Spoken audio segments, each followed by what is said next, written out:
Silas University in picturesque Styria, where nothing, not even the homecoming goat sacrifice, disturbs the pursuit of knowledge. But under the surface of this placid institute of higher learning, you'll find mystery after mystery. Just last week, students using the catalog reported a search window claiming it was lost, begging for help to find Dudley Chapel, which burnt down in 1904. So, harmless prank or terrifying mystery waiting? Betty Spielsdorf, ladies and gentlemen, roommate extraordinaire and best friend of the last several weeks. So, how'd you do? 62%, which is pretty cool. It's like a gentlewoman C. Okay. We're gonna go out and celebrate. You are so much better than a 62. Maybe if there was a little less celebrating and a little more studying. Come on, dude. This is what college is about. And finally, you're out of that hamster ball that your dad had you living in. Had safety concerns. And now it's time to live. Like right now. What are you doing right now? My journalism project. No. The quad mixer's right now, okay? I'm not leaving you here alone talking to the internet about... The library catalog possibly achieving sentience? Okay, so some library catalog prank. I don't know, but all I know is it is 6 p.m. on a Friday. We're gonna get you in something cute. Ooh, this is bad, okay? We're gonna have fun. Let's do it. Okay, but I have to finish this before... This is our college adventure, come on! Besides, the spooky library will be there tomorrow. Hey, Danny's gonna be there, that TA. Ugh. Will you come? Please come. Yes, fine. Yeah! Some days I'm walking down the street and I can hear the party. There's a fire burning, makes me feel a little naughty.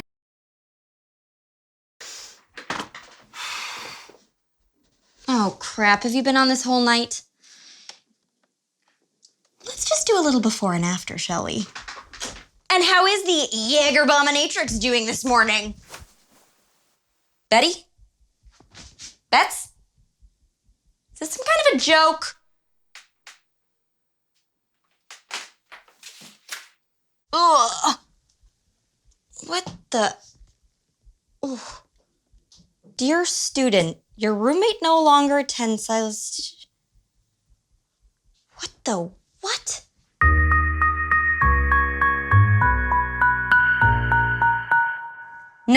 No, what I'm saying is there was a card, but it is wrong. There is no way that Betty decided to drop out and go home at 2 a.m. on a Friday night with none of her stuff. And even if she did, there is no way in hell or Hogwarts that she left me with this official note card. It is multiple choice. Dear student, your roommate no longer attends Silas University. He or she, A, lost his or her scholarship and decided to go home. B, has elected to attend another school due to your extreme incompatibility. C, experienced a psychological event that left him or her unfit for student life. Or D, cited personal reasons and really, why does anybody do anything?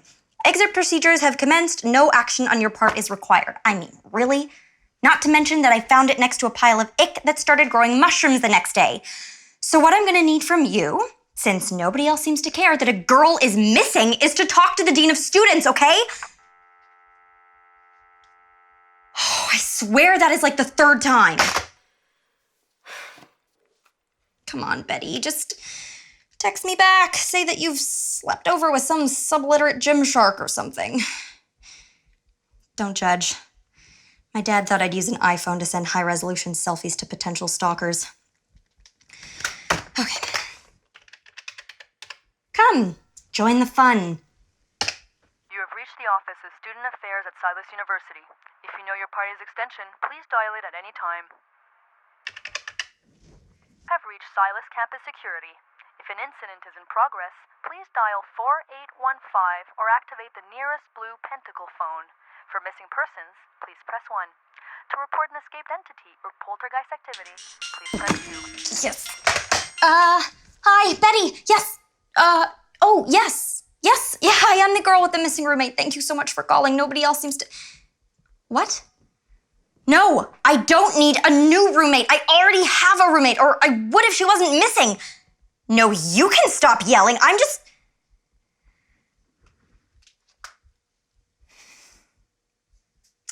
The university doesn't want to help find Betty? Fine. I've got 3 weeks of a journalism class, and I've seen all of Veronica Mars. I'll find her myself.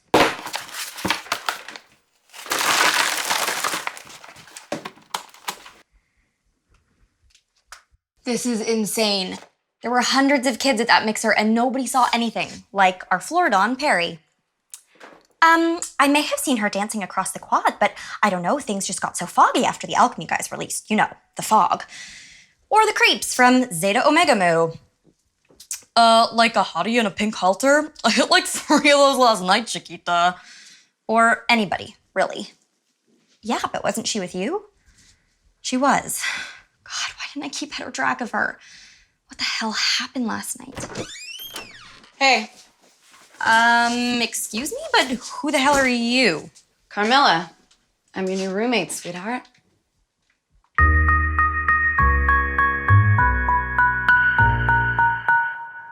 My what? Your new roommate? I have a roommate. Well, don't you catch on fast. No, I mean, I have a pre-existing roommate, a prior roommate. Her name is Betty. Oh, yeah? Where is she? She's missing right now. I see her. So you can't produce this Betty or anything, but you'd like me to leave? Well, I wouldn't put it exactly like that. What are you doing?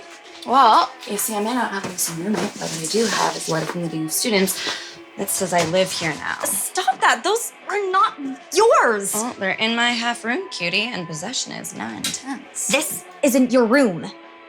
Tell you what, you cough up Betty, and I'll hit the road.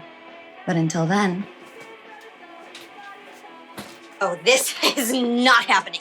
You are not my new roommate. I'm gonna find Betty, and you're gonna be out of here so fast, there's gonna be scorch marks on those leather pants of yours.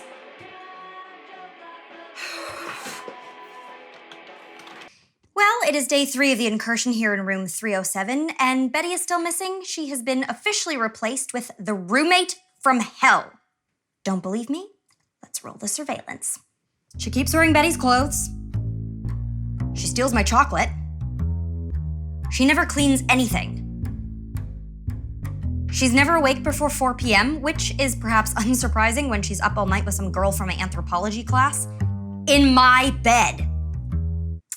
But it's fine, really, because when Carmilla's latest study buddy came over, I may have mentioned that Carmilla has raging cold sores and she should probably get herself checked out because they are like super contagious. Boom! Revenge is mine. And so is Carmilla's super special soy milk that I'm not supposed to touch because that's just the way the world works, cutie.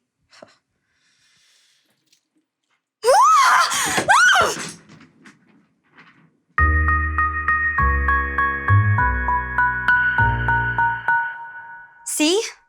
Blood in the milk container, in my creepy roommate's milk container. So she's gotta go, right? I mean, this is like a death threat or a health code violation. And the time has come for Carmilla to go. Well, there's no denying it's a little odd. Odd? That's where you're going with this? How many people you know take typo with their Choco Crunch? Okay, LaFontaine, you know you're not here in an official capacity, so as Laura's Are you really actual gonna Florida, try and pretend this isn't a total freak show? we haven't even given the roommate a chance to explain herself. For all we know, it could be some kind of, like, protein supplement. For extreme hemoglobin deficiency? Not helping. I know you want to pretend the weird here is all Dr. Seuss pair, but in my world, the Alchemy Club press gangs test subjects in the calf. As this floor's unofficial truth speaker, I'm gonna tell Frost she needs to wise up if she intends to survive. Oh, see? Surviving. Yes, I like that plan. And in order to do that, we need to get rid of Carmilla. Well, it's not that I don't understand, but don't you think you ought to talk to her first? A lot of problems can be solved through good communication. A lot of problems can also be solved by taking hair and blood samples to figure out exactly what kind of freak it is you're dealing with. Oh, wow. Oh, okay. I'm a bio major. Okay, if you can't help me, should I go to the dean? Well, that's really not a good idea. Yeah, better just handle this yourself. By complaining to the dean, you'd probably just draw attention to yourself, and you don't want that. They could stick you with someone much worse. You don't want to end up with some Draco Pyromaniac, you know? I'm sorry, Draco Peril. Besides, your old roommate will probably be back soon, and then Carmilla will have to move out. It's a distinct possibility. What happened with all the other girls who disappeared?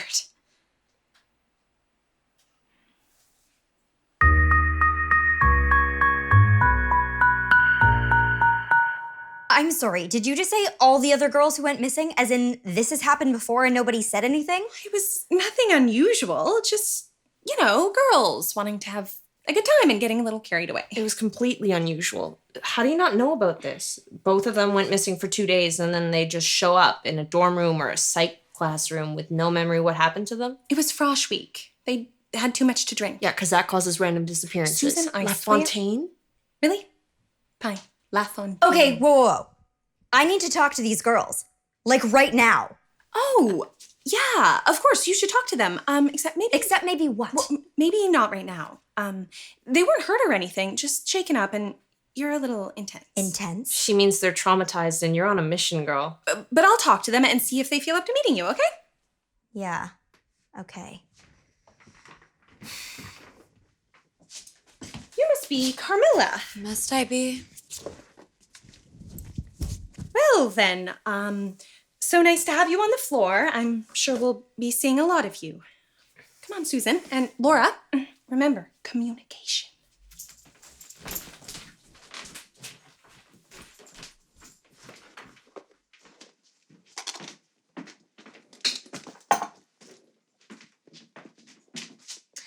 Yeah, you're not gonna find your soy milk in there. It was just a prank. You filled a milk container with blood as a prank. It was food coloring and corn syrup. Oh, you are such a freak. There are worse things to be.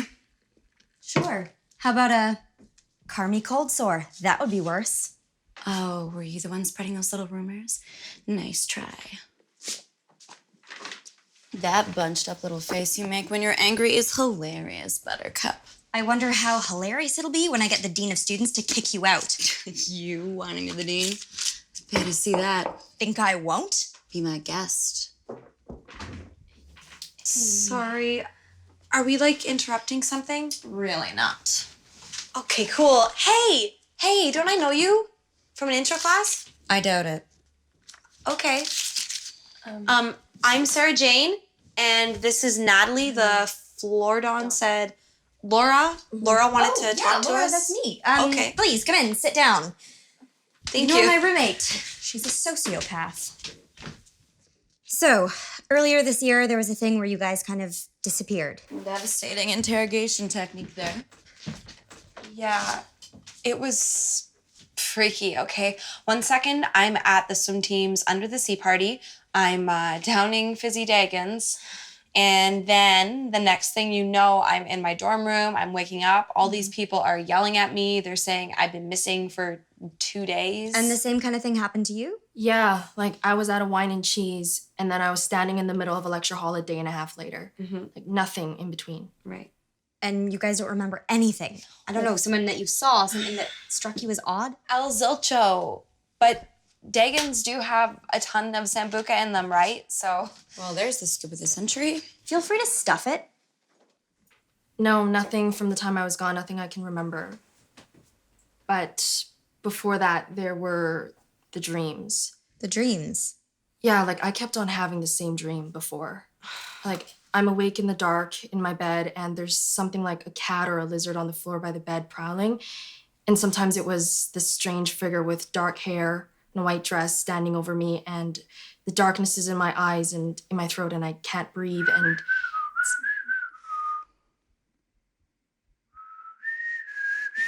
What is wrong with you? Right now, I'm out of soy milk. I'm sorry. I used to be, but now I'm not. Like, I'm sorry. I can't be here anymore. I have to go. I really hope that it passes over you, and I hope it doesn't touch your face. Nat.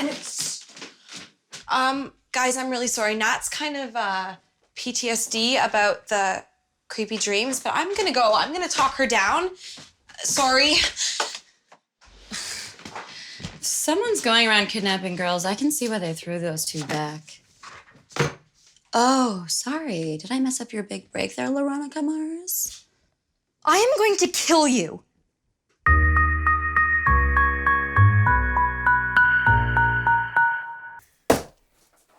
That was a real, actual person who had something terrifying happen to her, and all you can do is make crappy jokes. Are you really so damaged that you're incapable of caring about anything? To help poor Betty. At least I'm trying to do something.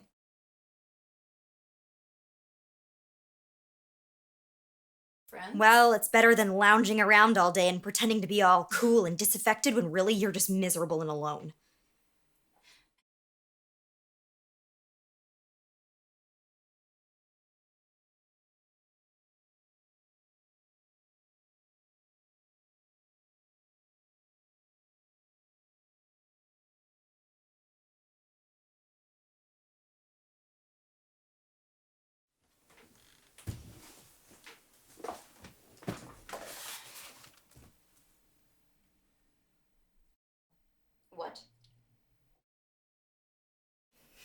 Maybe you're right. Maybe I am a child. A 19-year-old who'd never left her city limits before she got here. Who thought that university was going to be some big adventure full of books to read and parties to dance at. Who never thought anything bad could actually happen. Well, turns out the world doesn't work exactly how I thought it was going to.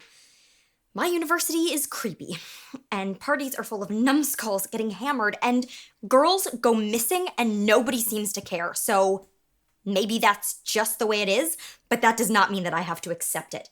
I deserve better. Betty deserves better. Hell, even you deserve better.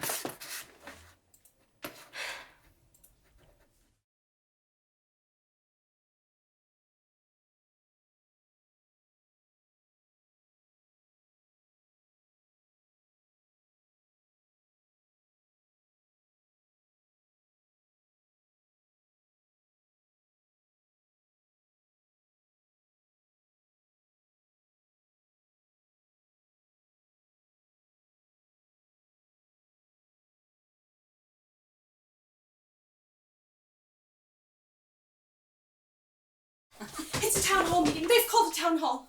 We're going to our training. We've got 5 minutes. Run, run!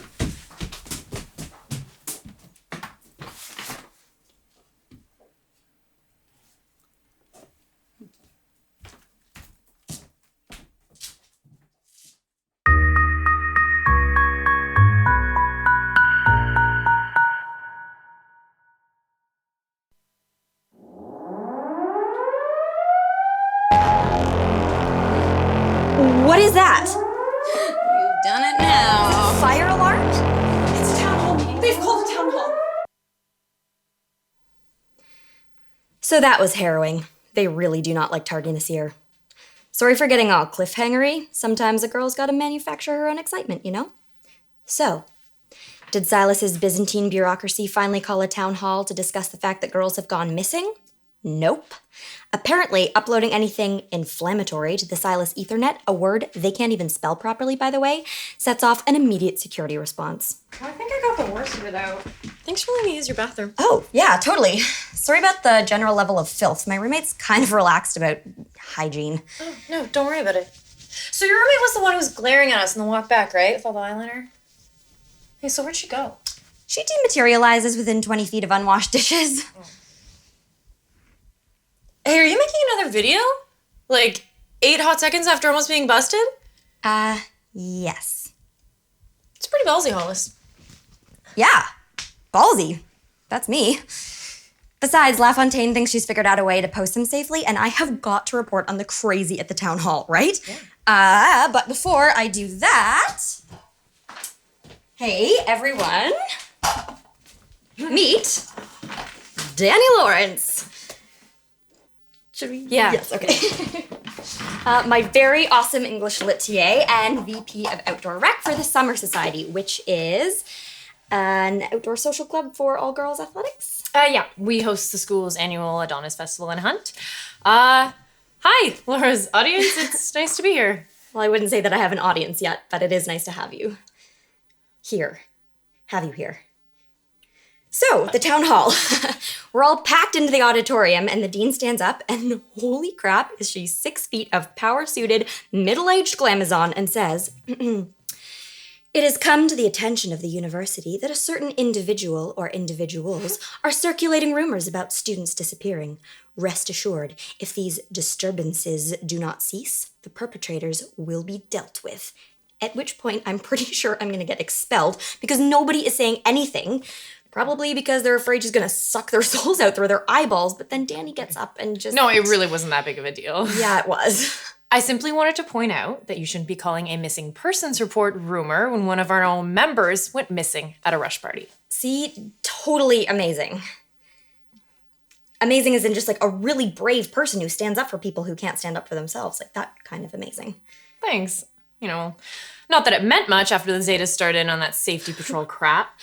The Obstreppers brothers of Zeta Omega Mu have decided it is uncool that hotties might feel unsafe going to parties or making their walks of shame at 4 a.m., and so have decided to personally protect any co-ed 7.5 or higher. Which is just a faux chivalrous way of oppressing the female student body. We should be reinstating our night marches. Completely. But when Danny and the Summer Society suggested that, the alchemy department started freaking out because apparently that's going to ruin some mycological transitions. They are such weird little creepers. And then the Zetas piped in with this chant that pretty much sounded like pizza or death. Yeah, and then some idiot started throwing salted herring into the crowd.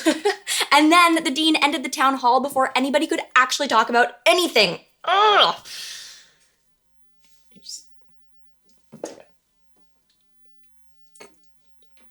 Ugh. Thanks. Thought I got them all out. The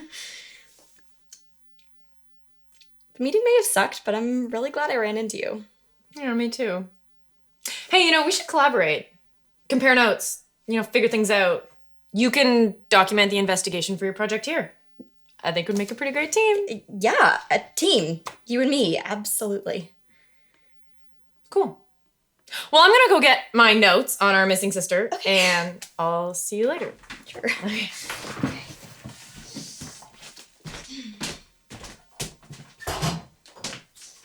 Okay. Bye.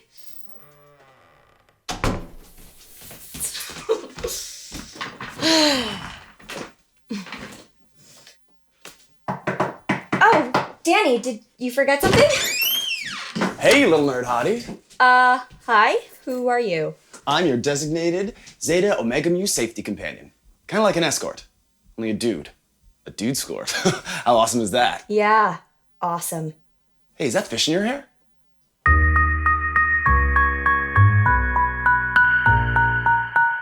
We were supposed to walk you home from the town hall meeting and all, but you got away from us. You are zippy. Yeah, so it is very, very nice of you large gentlemen to offer to keep me safe, but as you can see, I'm in my room. Snug as a bug in a rug, so you're good to go. Yeah, but what if you want to go somewhere else? I'm sure I'll think of something. Sure you want to take that risk? I mean, this campus isn't really safe for a girl alone at night. Yeah, and we made a vow as Zetas. If there's a hottie, we'll be on her. Sounds chivalrous. Totally. Okay, how about this? If I decide to go wandering down some dark alleyways late at night, you guys will be my first call. Really? Sure. Great. But, maybe we should just stick around, just for a little bit. Wouldn't want to let a hottie down. Okay, please stop saying hottie. My name is Laura. I know. You're in my lit class. You helped me the first day with the book about the Baobab guy. And Beowulf? Whatever. That's why I picked you special. We can just stick around here for a bit. And seeing as you like British stuff so much, I brought stout. And some tea. And these biscuit things, which I'm pretty sure are just cookies. And hey, Will could go get us a 2-for-1. Oh, that's really not necessary. And there's even a movie about the Baobab guy. But in this one, he gets it on with the chick from Tomb Raider. What the frilly hell is this? Whoa, where are your dude scored, sexy lady? Yeah, to keep you safe from things that go bump in the night. Get the hell out of here before I feed you each other's spleens. Whoa, angry hottie. Angry, sexy lady. Why did you let these lackwits in? Let? What part of this looks like let? Isn't this exactly what you wanted when you plastered your little plea for help all over the internet? No, and you haven't even seen my videos. Oh no, Betty's missing. Oh no, Carmilla's mean. Am I close? Spot on, except the girl playing you is kind of a raging bad person. Okay, Laura and Carm, sexy. Babe shouldn't fight. Unless there's a kiddie pool full of cream corn somewhere. Maybe I just don't enjoy getting hauled in front of the dean because of your ridiculous project. Okay, truce. I moratorium on the Betty investigation just long enough to get these fine, upstanding young gentleman stalkers out of our hair, okay? All right, deal. Deal. Oh, my poor boy. I'm sorry, I have such a terrible temper. Could you possibly forgive me? Yeah, it ain't no thing. That tickles. Oh, and look at these. Such arms, such shoulders. The primitive by way of the neoclassical. Yeah, well, I work out. I could just eat you alive. Oh, whoa. Ow, biting! Oh, ow! Oh, whoa! God, what the hell is wrong with you, psycho? Oh, what? Aren't you gonna stay and help protect us poor, vulnerable girls? You bit me. Dude, she bit me. That is so not cool. What? It was barely a nip. You said you wanted them gone. Gone. Not hemorrhaging. Guess that's it for the truce then. Okay, I'm sorry everybody got dragged in front of the dean, and I'm sorry for the whole town hall fiasco, but I'm not sorry for posting the videos, and I'm not gonna stop. It's only a matter of time before you get caught. Are you really willing to risk that for a series that has, what, 3 viewers? What is that? Yeah. I don't think the lack of viewers is gonna be the problem.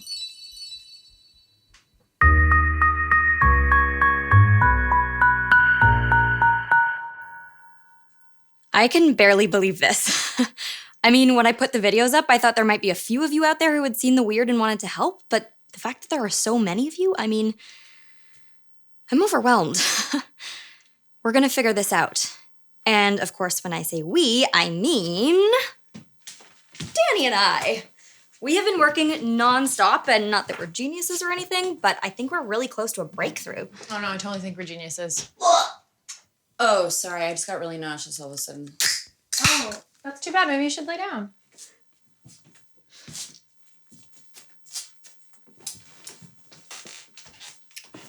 So she's kind of intense. Yeah, you have no idea. But we're not here to get hung up on my jerk face roommate. You're totally right. Okay. So, as far as we know, we have 4 missing girls. All have disappeared at parties. 2 have reappeared, and both with no memory of what happened. Exactly. But all the disappearances aren't all the same either. Sarah Jane and Natalie were having those super creepy dreams, and we don't know if Betty or Elsie were having them, and nobody else got a weird card or an elbow full of proto-shiitake goop.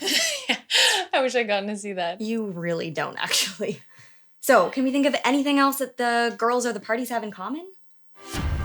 And when worlds collide, we'll stand side by side. Hope let's just be young, so take this breath of life. I think my brain has melted.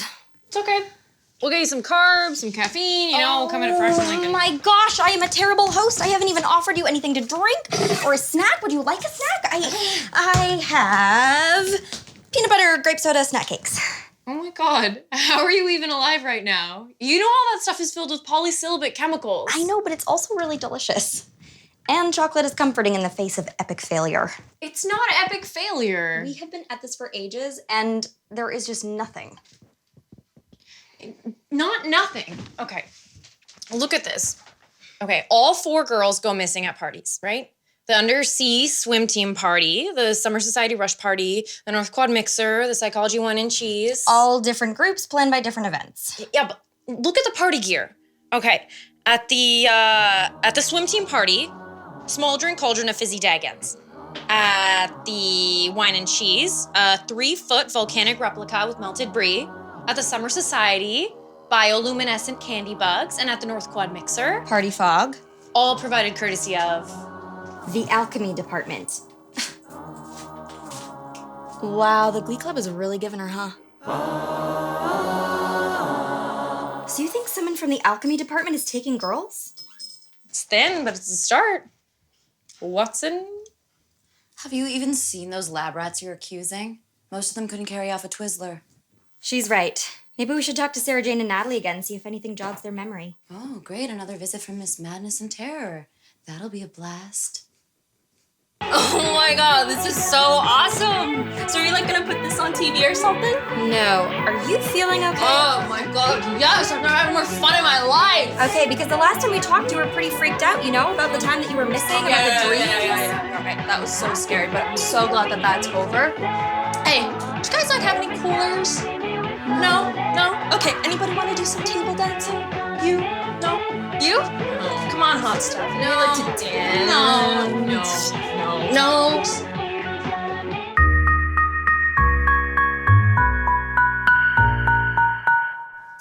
Something seriously wrong is happening on this campus.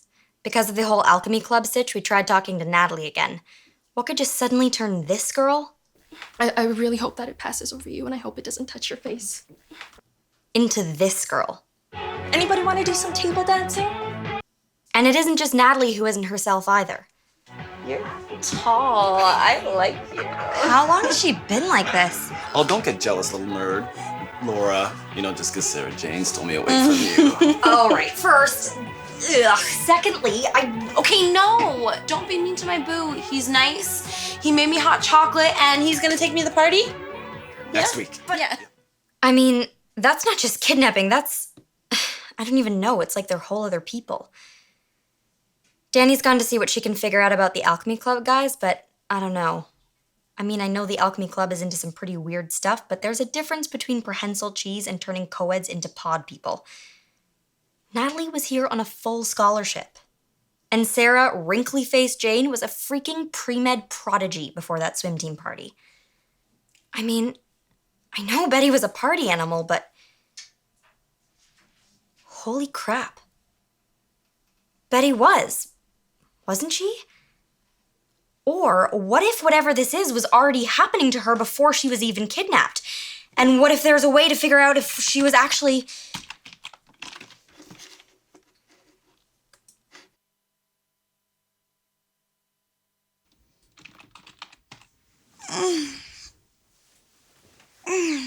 Morning. It's 5 p.m. What are you still doing here? Aren't you usually in the middle of an 18-hour workday? Wait, are you skipping class? I felt sick.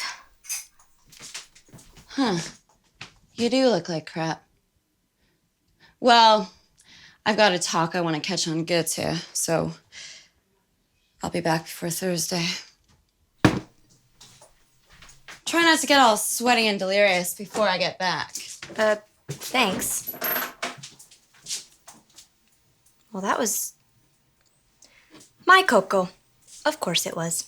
So, after several hours of Facebook stalking, let me reintroduce to you Elizabeth Ann Spielsdorf, high school valedictorian, mayoral page. Whatever was happening before she even disappeared, and I didn't have a clue. God, what the hell is going on here? Laura, you gotta hide quick. What? The dean is coming. Hi, Miss Dean. Can we help you? I'm here to speak with Ms. Karnstein. Who? Carmilla.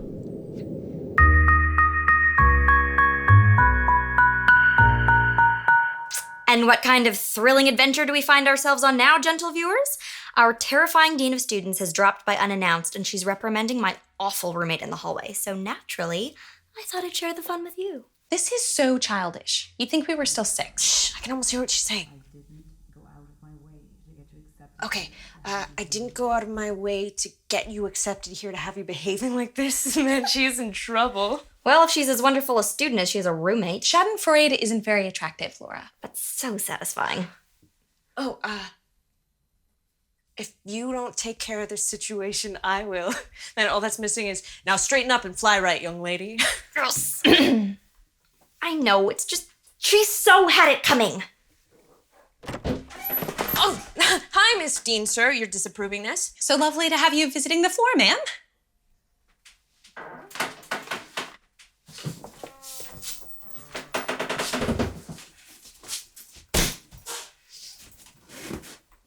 Well, as much fun as we've all been having, I'm sure LaFontaine and I have a student crisis to attend to somewhere. Oh, yeah, totally. But before we go, I have some questions for you about You can ask her later. But now, Susan.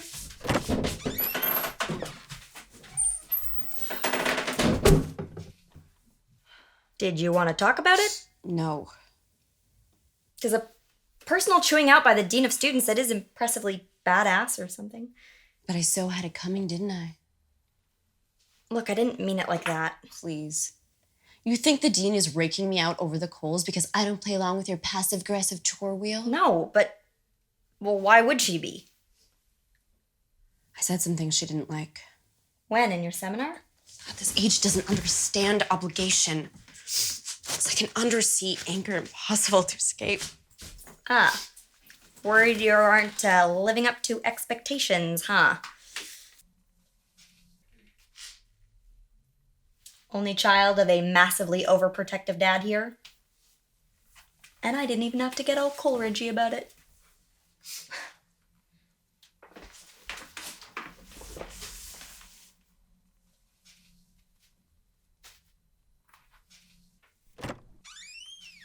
Hey! Guys. I returned from the alchemy department victorious. Wait, they are the ones behind it taking the girls? Oh no, more like they're the ones using dander collected at parties to seed an immense interconnected fungus throughout campus. I'm sorry, what now? Apparently it's a communications experiment, or maybe a very complicated risotto recipe. I don't know, that's not the victory part. These creepy little proto-scientists have been photo tracking every party on campus for their documentation. We have pictures of every party where the girl has disappeared. Yep. And we can track all the girls through all of them. Danny, you are brilliant. I like the sound of that. Sorry, I just forgot that I have to be anywhere but here. Oh, that's too bad. No, come back. Don't. What? Why not? It's just had kind of a rough day is all. Oh, no, you are entirely too sweet. Yeah. Come on. We have hundreds of photos to sort through. Well, that is going to be incredibly boring.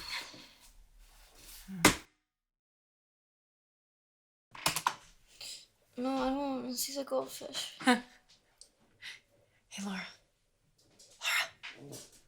Laura, you're dreaming. What? I'm awake. Don't bite my head off or anything. Okay, no, but I think I found something. Where? Okay, look, Elsie. The sister who's missing? Mm-hmm. There she is at the party. And take a look at who's with her. Holy crap. Carmilla.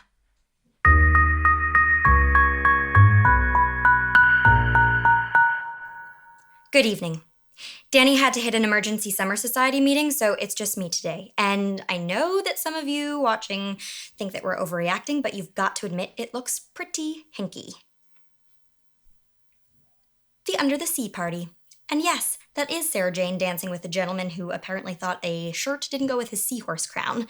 But the interesting thing is about 5 feet behind them, where Carmilla is at a swim team party. This is the psychology wine and cheese. So what the hell is a third-year philosophy dilettante doing there? Giving Natalie the stalkeristy stalker eyes ever. And then there is the nail in the proverbial coffin. Carmilla talking to, possibly even arguing with, Elsie. Or, as you may remember her,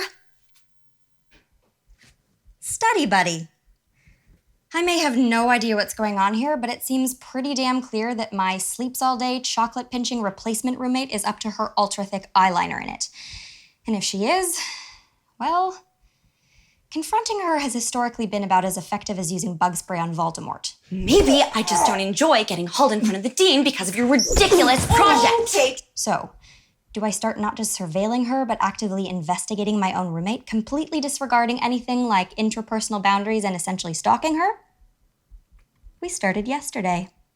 And the best part is, she's too lazy to even watch these videos, so I can keep you guys in the loop and she'll never even know. Or if she is watching, then she'll have to confront me.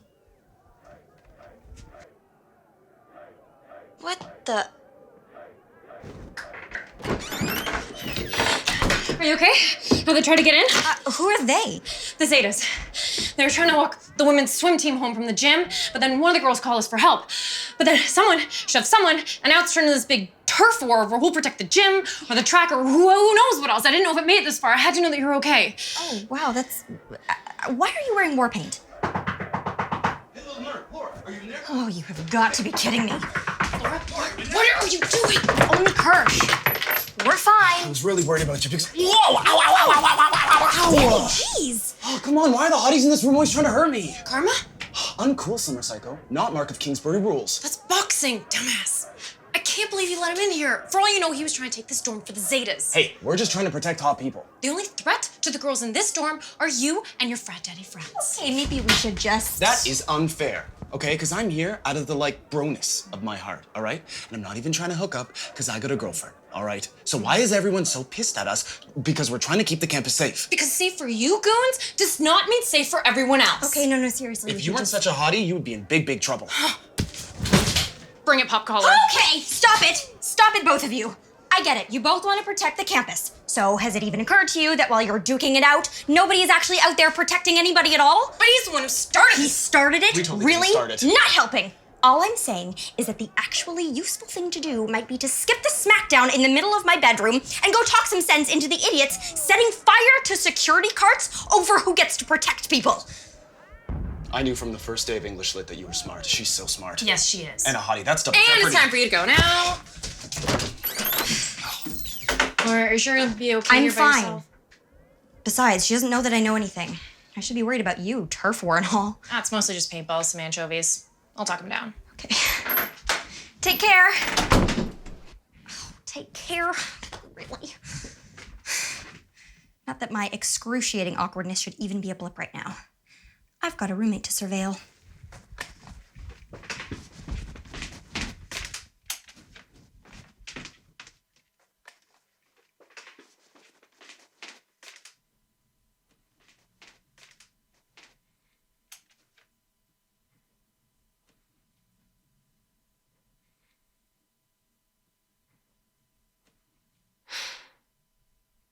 Okay, there was nothing there.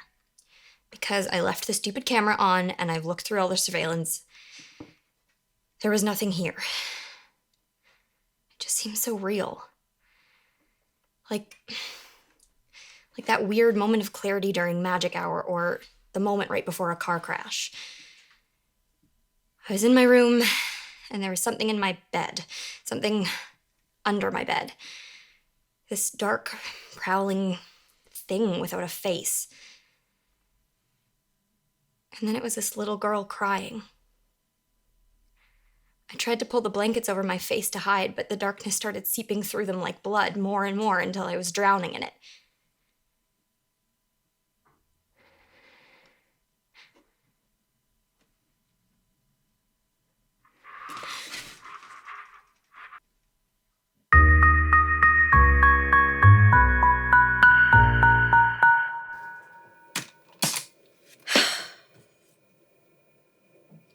No, damn it. That was a whole update. Apparently delivered to a dead camera. Fine. So, some of you have been kind enough to point out the unholy night terrors that have been ruining my sleep for the past several nights might not be related to my steady diet of frosted-filled treats and grape soda, and kinda sound like the dreams that Natalie was having right before she got pod-peopled. And between that and trying to figure out how Carmilla's involved with the missing girls, I'm kind of freaking out. You're jumpy. Worried about your girlfriend making peace with the frat boys? What? No, and Kenny's not my girlfriend, I don't think. Just, some squicky dreams from the last few nights. Well, dreams are supposed to be strange. Last night I dreamt I was trapped under a bed. You dreamt you were under a bed? Yeah, above me someone was crying. A little girl in a white nightdress. And then it rained blood down the edges of the bed until I drowned. How creepily specific. But just a dream. No reason for all of this twitchiness. There is no twitching. There is an absence of twitching. Clearly. You know, if it's really making you so miserable, I could get you something to help you sleep. That's uncharacteristically considerate of you. Yeah, well, I just don't want you losing it and torching all my stuff. Oh, yeah, of course not. And yeesh, that has not been easy either. Of course, Carmilla decides to start acting like a halfway decent human being the moment I figure out she's probably kidnapping people. Where's she headed? Philosophy of Tyranny in the Robespierre building. Got it covered. No, you don't. This is insane. Because yes, gentle viewers, the roommate surveillance project has been active for the last week, and the results are starting to look profoundly WTF. First, of course, are the hours and hours of scientific evidence that she's the worst roommate ever, but her preternatural ability to clog the shower drain with her hair is only the tip of the weird berg. She's nocturnal, she sleeps until 4, then vanishes like a puff of antisocial smoke until just before daybreak. She doesn't eat anything besides my chocolate and that protein slurry she keeps in her soy milk container, a diet which I suspect means she should be dead. Not freaktastic enough? That's fine, because here's where we go, full-on weekly world news. I know Silas has some quirks, but I'm pretty sure spontaneous combustion, super strength, and an all-protein diet weren't options on my roommate form. I mean, we've all seen the pictures of her with the missing girls, and now this? How likely is it that she... Hey, I'm not doing anything. Sure. Your Snape Ron fic is still on the screen, Spaz. I just came to bring you this. Is that a dried bat wing? Yeah, it's a charm or whatever to help with the bad dreams. You're annoying, but if you burn out from sleep deprivation, they'll probably replace you with someone even more OCD. The devil you know? Thank you. So, in the spirit of all this newfound closeness, maybe you could tell me where you go all night. Well, I have to keep some of my secrets. Otherwise, I'll lose my air of mystery, won't I? Was she just flirt?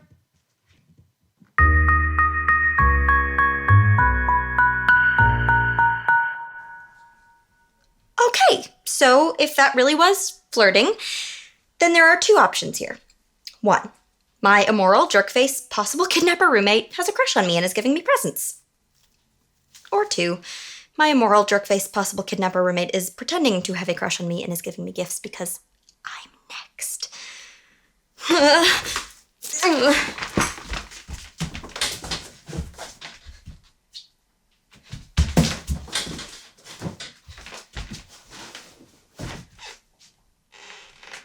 There. Hey, we lost her at the shunned house again. I swear I knocked on every stall at the ladies. I'm developing a reputation. Jeez, Frosh, what contaminated your control samples? Oh, you know, I miss my dad. I have papers due. I'm about to be my roommate's next victim. You really think you're in the crosshairs? I don't know. Even if I am, what am I supposed to do about it? I showed Perry footage of Carmilla lifting like a 400-pound duffel bag, and Perry suggested Carm must really be giving it her all at boot camp. Yeah, Parallax normal. She's been that way since we were kids. She used to play monsters, and she'd pretend to be the monster's mommy. And wouldn't it be nice if we brushed our monster teeth and did our monster homework? We could go over Perry's head. To whom? Well, there's at least one other person we know who has a vested interest in reining Carmilla in. Are you suggesting that you shower, change into your best cub reporter duds, we crash the faculty club and present your evidence to the dean? The dean? Aren't we supposed to be avoiding her at all costs? Desperate times, desperate measures. Come on, let's get you changed into something with a little less whiff. Are you saying that I smell? I'm saying I don't want the way you smell to affect my credibility with the dean. I've got a couple of theories to run by her about the swim team. You should have never gone out that late. I know. And without telling anyone. I know, we're sorry. We're sorry. For everyone just catching up at home, it's been an exciting evening. LaFontaine and I crashed the faculty club. Brilliantly disguised as a young visiting professor and research assistant. Sadly, our cover was blown before we could get to the dean because somebody decided to get into an argument with the head of Gnostic mathematics about the long-term strategic plan for the Illuminati. It was a chance to raise awareness. But as we were being bodily dragged from the club, I snatched victory from the jaws of total failure by snatching this off the wall. This is the Dean's Special Council meeting in 1954. So, is that Carmilla's grandmother, great aunt? There's no names on the back of the photo, but there was one way to find out. Oh, sure. You know, tell it like this insane plan that the pair of you hatched was the next logical step. Do you know what this girl did? At 6:48 p.m., these two geniuses decided to hit up the library. Which I admit, in retrospect, was not the most brilliant idea. Thanks. Everything in your fridge is made of glucose and palm oil. I'm surprised you don't have scurvy. I know, but delicious cookies? Everything was fine at first.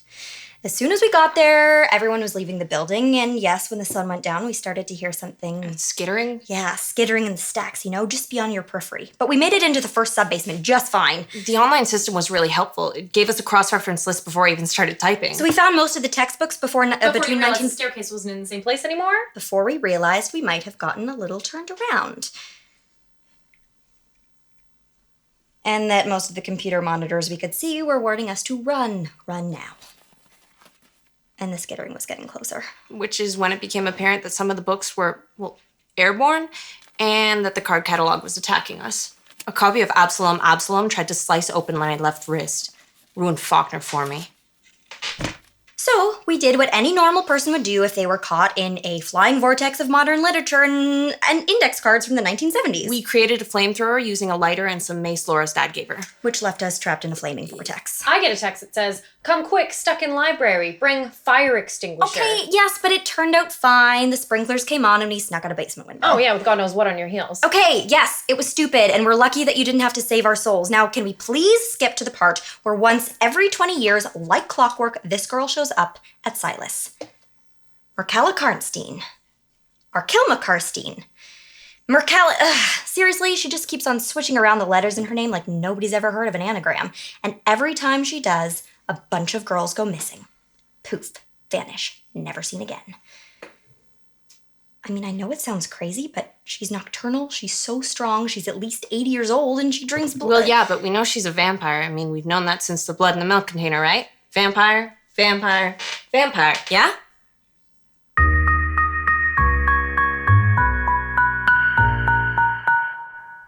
Wait, what? You all knew I was living with a vampire and nobody said anything? You really didn't know? I didn't know. I thought you were just playing it cool, you know, didn't want to seem all speciesist. Speciesist? She's not a vampire. There's no such thing as vampires. She's a light-averse octogenarian with an extreme hemoglobin deficiency and really good skin. I'm gonna go make some more hot chocolate. So, something is taking girls, and the ones that have come back have gone full-on Lucy from Dracula, and you don't think that my roommate being a vampire is, I don't know, pertinent information? Well, when you put it that way. And I'm next. She's making with the creepy dreams and the charms. And the seduction eyes. Seduction eyes? I am totally next. Quick, check my neck. Is there anything on my neck? Wait, seduction eyes? There's nothing on your neck, Laura. You're fine. Oh my gosh. She's a vampire. My roommate is an honest to Lestat vampire. How do we stop a vampire? Staking, decapitation, immolation. There's something here about driving an iron needle through her heart. You know, normally I'm not into this kind of stuff, but in the case of seduction eyes, I could definitely warm up to the thought. No! No. We can't immolate everyone that LaFontaine thinks is a supernatural creature. Just the ones that are flammable. Because only nut bars make plans to set people on fire without proof of anything. Does Salem ring a bell? We have plenty of proof. Do you want to put some soy milk into my cocoa? I'm feeling a little anemic. No, she's right. Perry. Even if we can turn Carmilla into a vampire bonfire, we still wouldn't be able to figure out what she's done with Betty or the other missing girls. We don't need her dead, or dead-er. We need her trapped. We need a way to get some answers. Okay, so how do we trap a vampire? Well, I have an idea, but you're not gonna like it. What? Well, we use something she wants to lure her into a rope net or a room full of garlic. We'll have to figure out that second part. Okay, so what do we use as bait in this case? Well, Laura.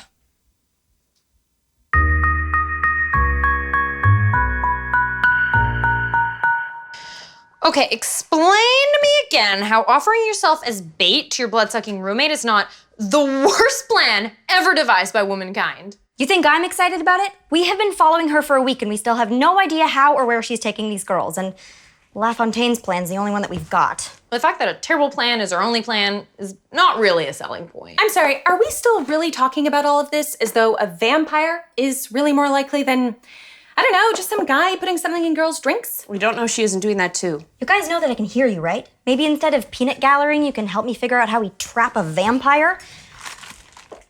How do we feel about bear spray? Probably not. Side note, you planning on invading a bear sanctuary? My dad's really into personal protection. I can see that. This is not working. I don't see how we're gonna do this. Good? Without an army, and I don't have an army in my back pocket, do you? Hey, Laura. Laura's friends, Cycle Society. We came to invite you to the Peace Augsburg's luau that's happening tomorrow night. Because, you know, peace was, after all, your idea. And, hey, maybe we can talk a bit about the pod people stuff, because this isn't pre-party drinking anymore. She's been like this all week, which is cool, but, you know, there's only so much top 40 a dude can take. Yeah, about that. If we were to try to catch the person responsible taking the girls, would the Zetas want in on that? You think you know who's behind it? Oh, we totally want in. We're honor bound to pound that guy. Dude, pound that guy, really? And how many of you are there again? I know. I'm betting most of you are about as psyched as Danny that I've enlisted the Zetas for help. They may be jerks, But when you're about to become a live vampire bait, suddenly having an army full of mesomorphs on your side doesn't sound so bad. Which leads us to the even less savory section of our plan. The part where I somehow, who knows how, lure Carmilla into our trap.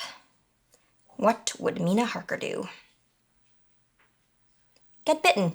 Mina Harker would totally try and act all alluring to the blood-sucking fiend and totally get bitten. Let's not do that.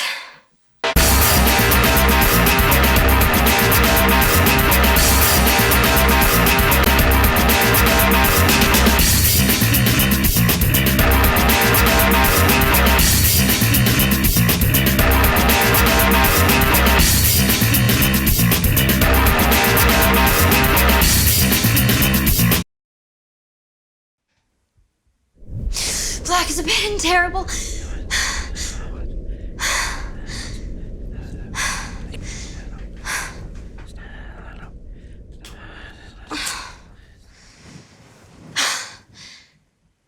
You're here. Been here a while. Another bad dream? Yeah. What are you doing up? Looking at the stars. Oh. It's comforting to think how small we are in comparison. All the lives we've led, people we've been. Nothing to that light. You are definitely a philosophy major. Right now, I think your subconscious is telling you to quit web journalism and finish your overdue lit paper. What? You were dreaming about your Kipling reading. Black as the pit and terrible as the night was Bagheera. I always loved that. It's beautiful. Or, terrifying, because giant black cat.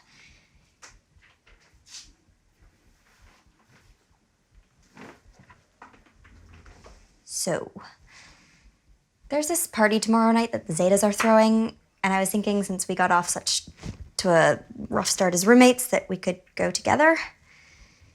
Maybe hang out for a while there. Look at the stars. I think I might like that very much. Okay, so tomorrow then. Yeah. Tomorrow.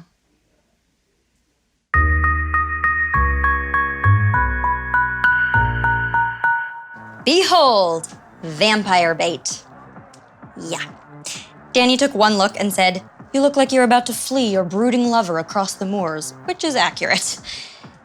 The fluffy sleeves thing's not the brooding lover thing, that's not a thing.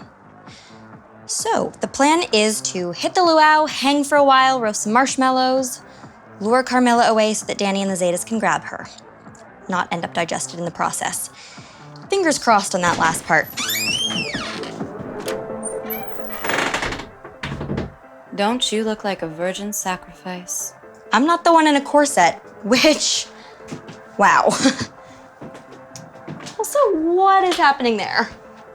Well, the more I thought about a bonfire with those lackwits, the less interested I was. Party should be a shimmering moment of possibility, not a collection of brutes around a piece of flaming driftwood. So, I brought the party here. The party being dancing in the hallway and ludicrously expensive champagne. Where did you even find that? I have my methods. They served champagne at the first party I ever attended. Say that like it was 100 years ago. Feels like more than that. Like something seen underwater from a great distance. God, I'm a nostalgic idiot tonight. You're not wearing your charm. Oh, yes, it just didn't go with my outfit. Well, you shouldn't have taken it off. It's not going to work if you're not wearing it. Oh, I'll be sure to tie on my cool Batwing bracelet first thing. If you didn't like it, you could have just said something. No, I totally liked it. It was really nice of you to think of me. What are you doing? Just texting Danny and the girls, seeing if maybe they want to join. Hey. Maybe I don't feel like sharing you right now. That'd sound more flattering if it didn't make me sound like a canapé.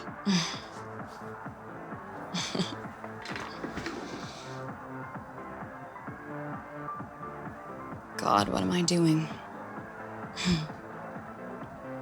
Naive provincial girl.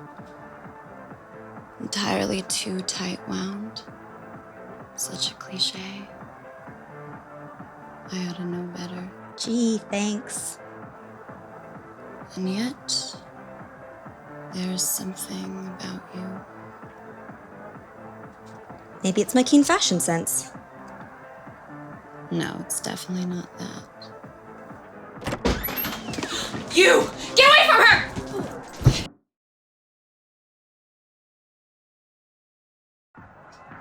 Vampire captured.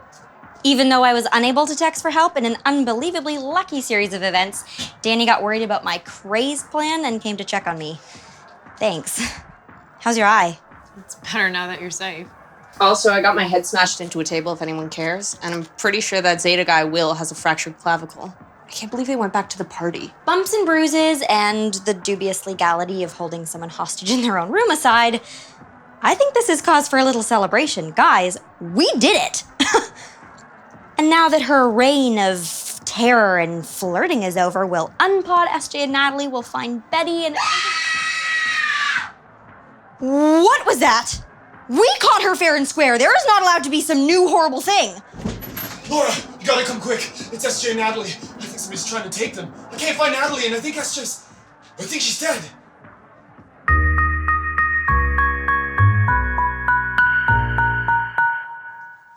I don't understand. We caught her. This shouldn't be happening. Natalie shouldn't be missing, and Sarah Jane shouldn't be... Well, you're right. These stupid cards were there in both their dorms. And I took a bunch of samples. We'll figure out what this sludge is. It looks like the plan was to take both them, so maybe what happened to Sarah Jane was an accident. She fell. What? We were all watching the fire from the 3rd floor balcony. And she kept asking me to go to the party, and I kept telling her, babe, we're at the party. And then we noticed Natalie went missing, and everyone went to look for her, except SJ, because, well, I was worried about her, so I told her to stay put, and I locked the door, and she should have been safe. Then we heard her scream. And they must have tried to take her, and then she must have fallen. Hey, why'd you do that to her, huh? What did she ever do to you? She wasn't there, okay? She wasn't there! Thanks so much, Psycho. I'm gonna... You know, times like these, a dude needs to be with his bros. Oh my gosh. This is such a mess. What are we gonna do now? Oh, crap. Yeah, that is a dilemma. This day just keeps getting better and better. Well, don't look at me. I didn't want to kidnap anyone to begin with. We can just let her go. She still might be involved. Also, and I'm just throwing this out there, but it took like 8 people to subdue her, and she seems kind of angry. Right, definitely not untying angry vampire. You can't just keep a hostage in your dorm room, Laura. I mean, I know this is Silas, but somebody is bound to notice if you keep a girl trussed up in here for God knows how long. You really think that, huh? I could take her to the biolab. I'm sure there's all sorts of things we could figure out through some minimally invasive probing. Or a voluntary questionnaire.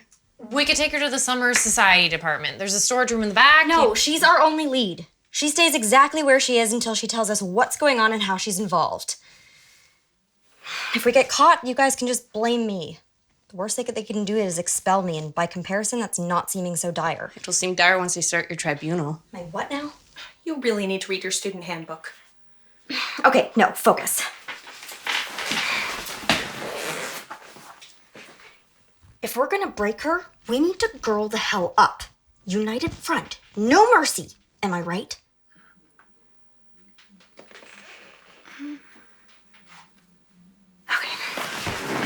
Okay. All right, vampire. We know that you've been stalking those girls, and we know that you're a vampire. So the sooner you fess up and tell us what's going on, the better this is gonna go for you, because we have got a spatula and a stapler, and we are not afraid to use them, so you better start singing. Laura, she's still got the... Oh, right. Maybe this will get you talking. So, spill. How do 2 more girls end up kidnapped and murdered when we've got you tied up here? Because I didn't do it, you dimwits.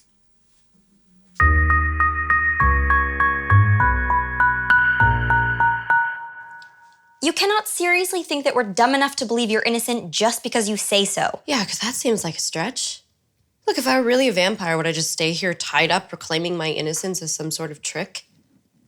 Yeah, that's completely exactly what a vampire would do. We have like 40 hours of video documentation. Bet you wish you'd watched my project now, huh? Fine. So I'm a vampire. But I couldn't have made off with either of the 2 cupcakes because I was here with you, and then I was here being ambushed by toddlers the whole time. Well, maybe you have some kind of vampiric accomplice. Do I strike you as the type of person who plays well with others? Well, if you weren't snacking on co-eds, what were you doing following them around at parties? I'm a popular girl. I get a lot of invitations. Not everyone has to resort to Bush League investigative journalism to get their kicks. You're a vampire! Yeah, but not a kidnapper. She's got us there, assuming she's up to something diabolical just because she's... An undead fiend from the pits of hell? I'm from Eastern Europe. Potato, potato. Hey, yeah, we're actually good for beer shots right now, but thanks for thinking of us. What? No, we're rehearsing a skit. Yeah, the torture scene from Arsenic and Old Lace. Yep, there's a torture scene. Want more info? Buy tickets. Okay. As much as I appreciate that we have this whole hysterical vampire thing going on, I think it's time that we just de-escalate. De-escalate? She just admitted to being a vampire. I know, and that's insane. So maybe she's just insane, and instead of holding her here hostage, we should take her to Student Health Services. I hear they have a great collection of straitjackets and tranquilizers. Well, what other option do we have? Keep your hair tied up, watching her every second? Starving her until she confesses?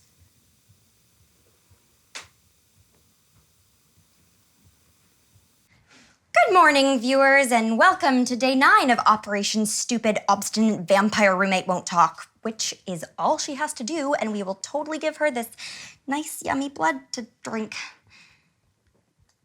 Ugh, I swear.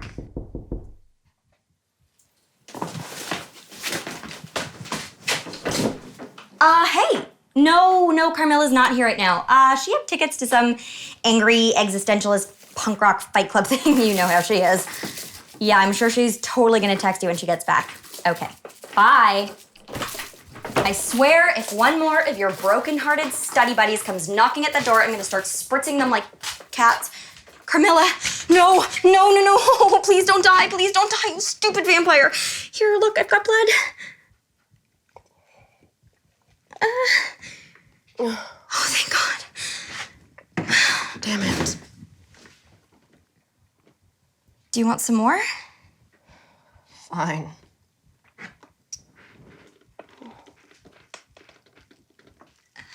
Where'd you get that? We figured we might need some leverage, so LaFontaine got it from the campus hospital. She told him it was for an experiment about hemophagy.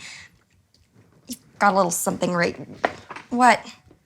The experience of being held captive by a clutch of imbeciles for something I didn't even have the pleasure of doing is humiliating enough without having you wipe me up like a dribbling child. Look, if you really want me to believe that you didn't do it, you have got to explain what you were doing at those parties.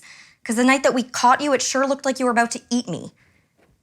Wait, you thought that was me trying to eat you?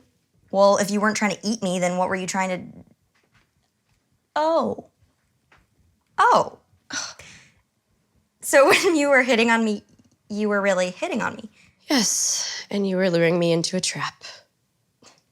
Could you just stake me now? Because I think that would be less mortifying than this conversation. Wow, that is... Okay, even if I was to believe you, that still doesn't explain what you were doing at the parties and how you know all the missing girls. If you want us to trust you, you have got to tell us your side of the story. My side of the story. All right then, buckle up, cream puff. We're gonna be in for a long night. Or, Wednesday afternoon.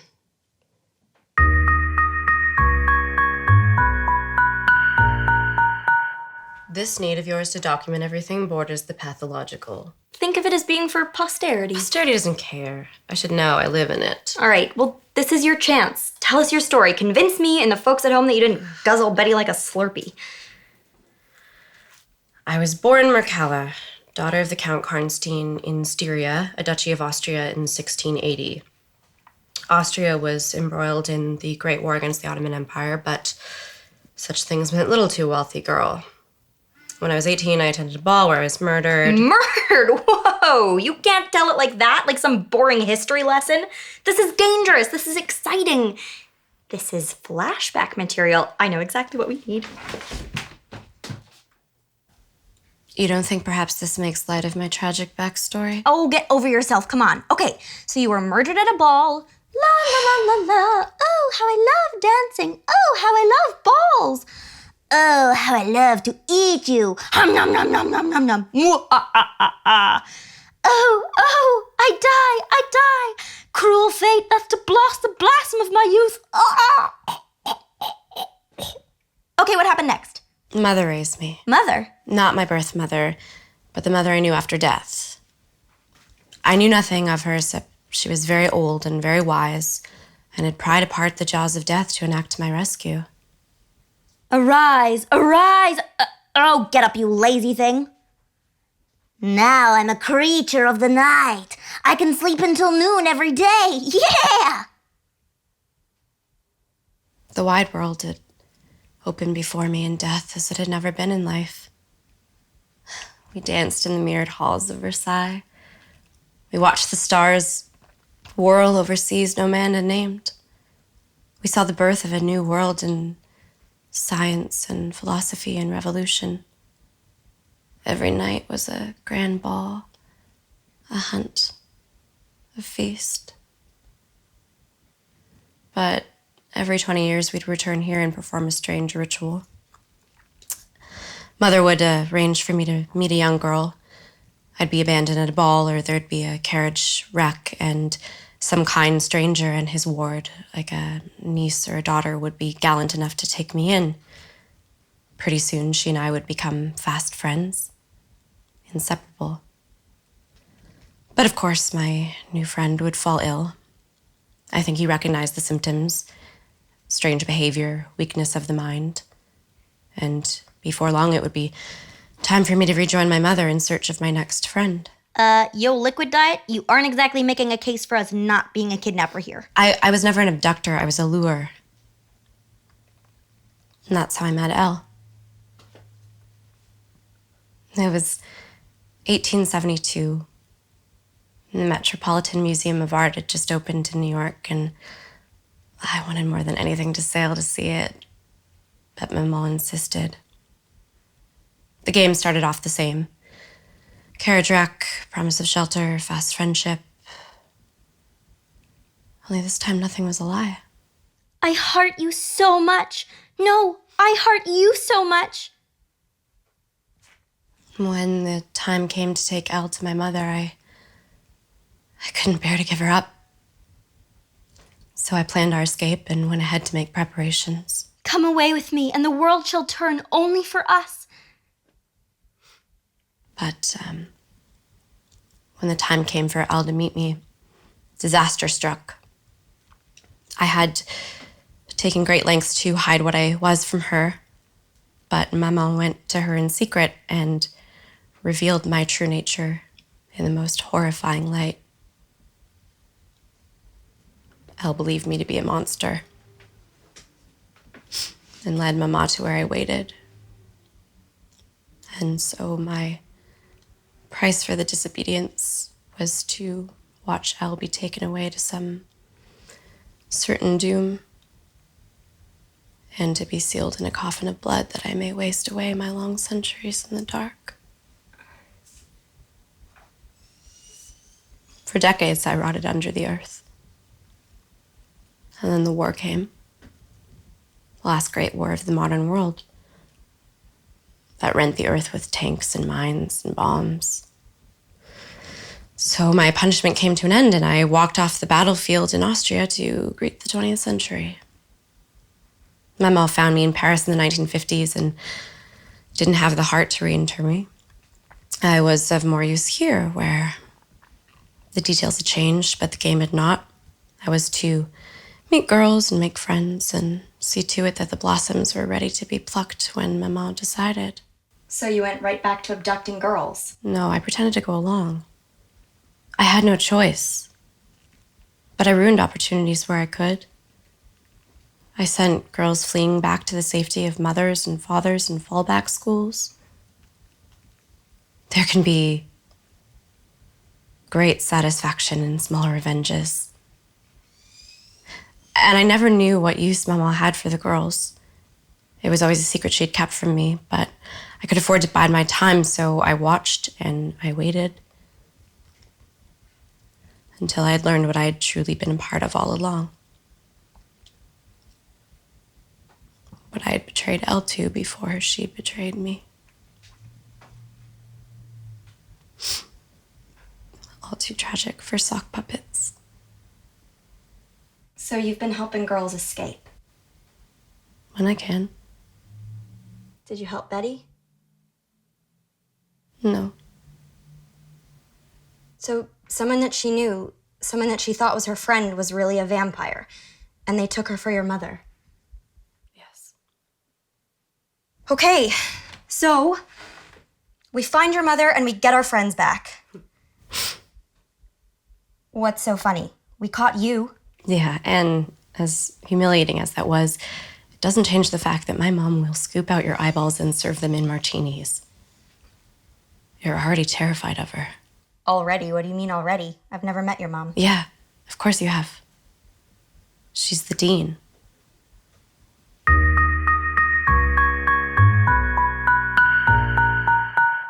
So, in light of last night's many revelations, we are gathering to debate the benefits of releasing our vampire hostage, right? Oh my God, Laura, I don't care how soppy her tale of long lost love is.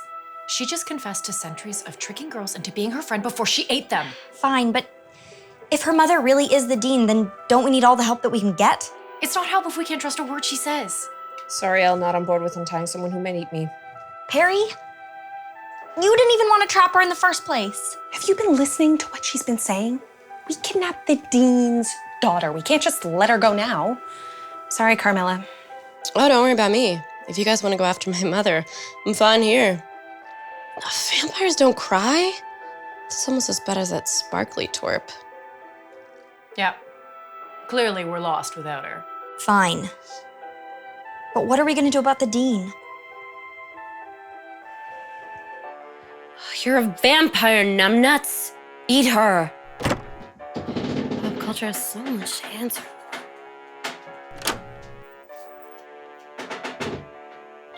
Well, this is pathetic. Mother sent me to see if you dealt with your roommate problem yet, and I see that the answer is no. There's some big talk, fresh meat. This fresh meat took you down, kitty. I remember. How's that collarbone feeling? Lucky shot. Untie me and we'll find out. That is what you're here for, isn't it? Yes. Mother says it's time to stop screwing around. And we're stalling. We're gonna grab your prissy little roomie and... Carm, can you please turn down the television? This is not good, Will. You need to run right now. Oh my God, really? Why? Because I know that we didn't really talk about this when you were helping us catch her, but she's a vampire. I know. She's kind of not the only one. Cool. Okay. So with that information, I'm just gonna go. I am really gonna enjoy this. Okay, ow, what the hell was that? My father is a raging paranoid. You think he sends me day of the week bear spray but didn't sign me up for Krav Maga at age 8? Cute. Not gonna save you.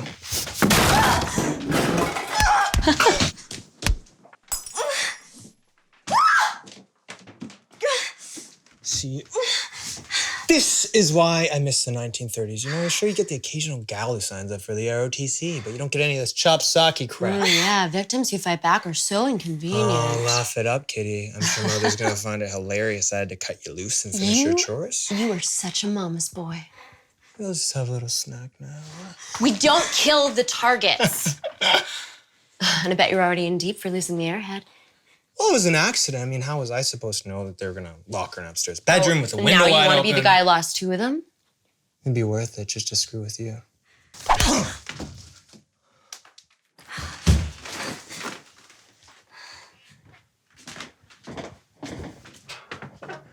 You're gonna regret that, Kitty. Thank you for not letting him eat me. Which is especially nice of...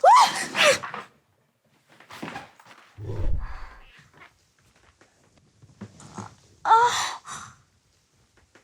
Oh my god, oh my god, oh my god.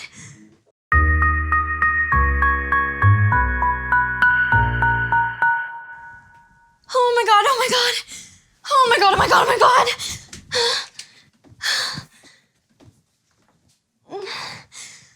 Okay. Okay. Not dead. Not dead. Oh my god, my dad is gonna kill me. Okay, seriously? What? This? You're not dead.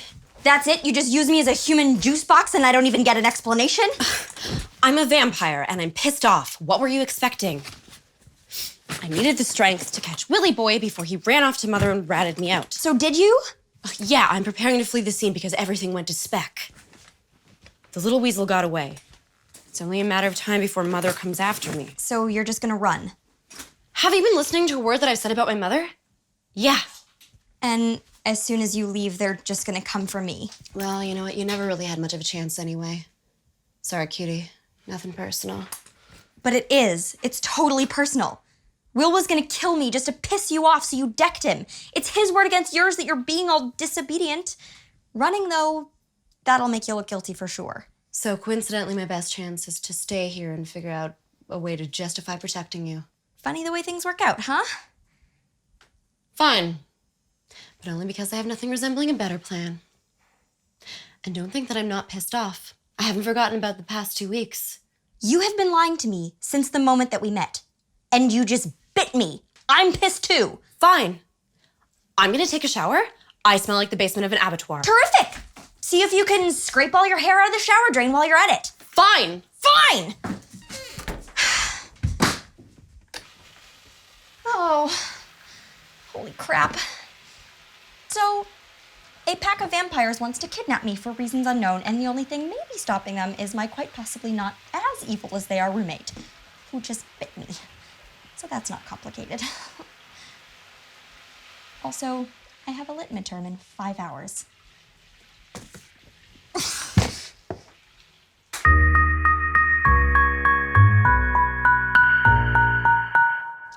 So I'm pretty sure I just failed my first test ever in my life. And yes, I know that college isn't as easy as high school, and my attention has probably been wandering due to living with a vampire, but still, I just feel dirty. Ugh, what are you whining about now? Nothing. I think I failed my lit midterm. Big deal. Aren't you practically dating your TA? I mean, ask Danny to... No, I couldn't do that. An A is a sacred trust. Fine. But if I was their TA, you wouldn't even have to ask. That's unethical. Considerate, but unethical. Ethics are a ridiculous game played by children who think they can impose order on an arbitrary universe. Yeah, but what can you do but try? Well, if you're smart, you take any advantage you can get. Speaking of which, where's that bracelet I gave you?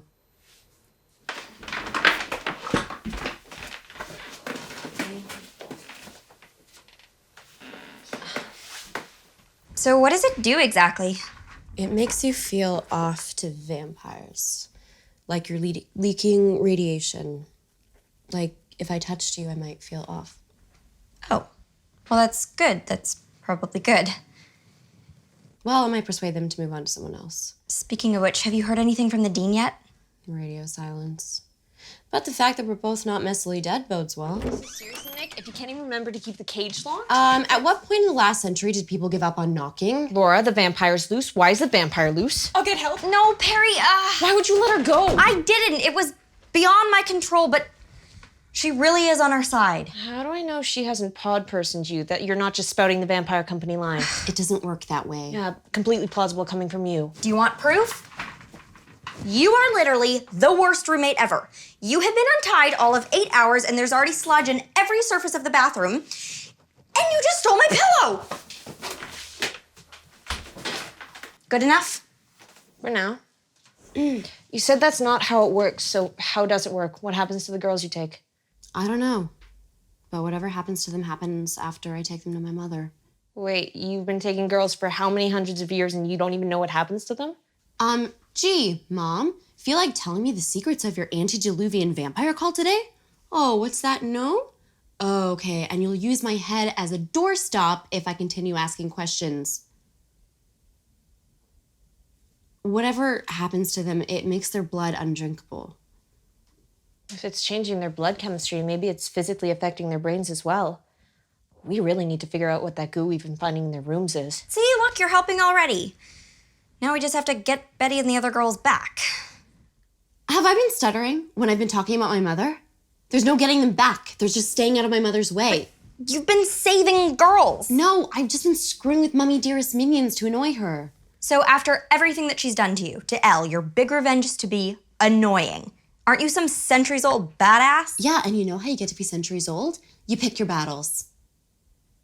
My mother is an ancient supernatural being with the personal cabal of the undead. You are an annoying teenager whose only real skill is being nosy. But you're not. You're some super fast, super strong vampire. Yeah, and you've got a better chance of taking me down than I've ever had against my mother. You feel like taking a shot? See, she's loose. I told you she was loose. You, me, right now.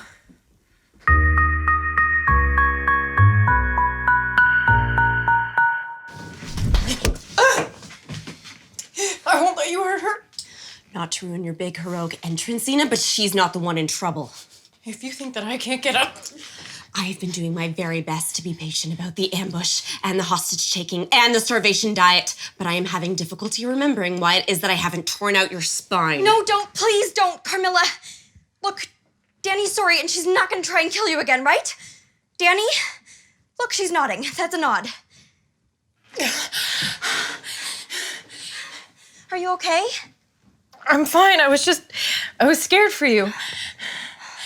I know, but look, I've got everything under control. Under control? Laura, you think this is under control?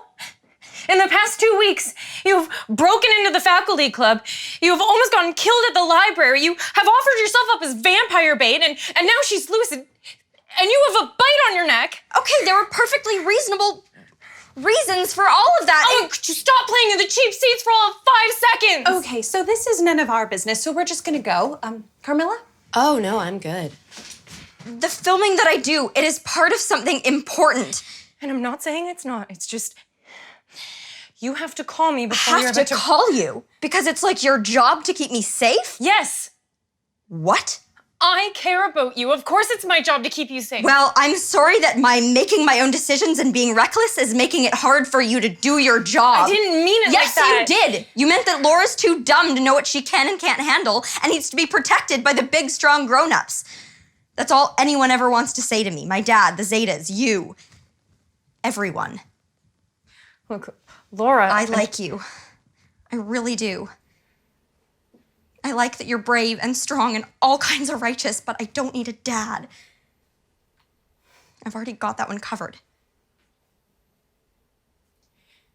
Is this because of you and... No. This is just me and you needing different things, you know? Okay, fine, I'll back off. Hey, dead girl. If anything happens to her, I'm coming back here with that steak, got it? I'll hold my breath. And just be careful, okay? So, I guess I'll see you in class. Yeah, about that, What? Nothing, it's not important, just a dumb question about my midterm. Okay.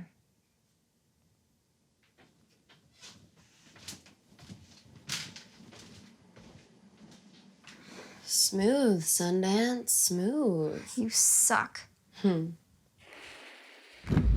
What the? Are those giant mushrooms? God, I hate this place.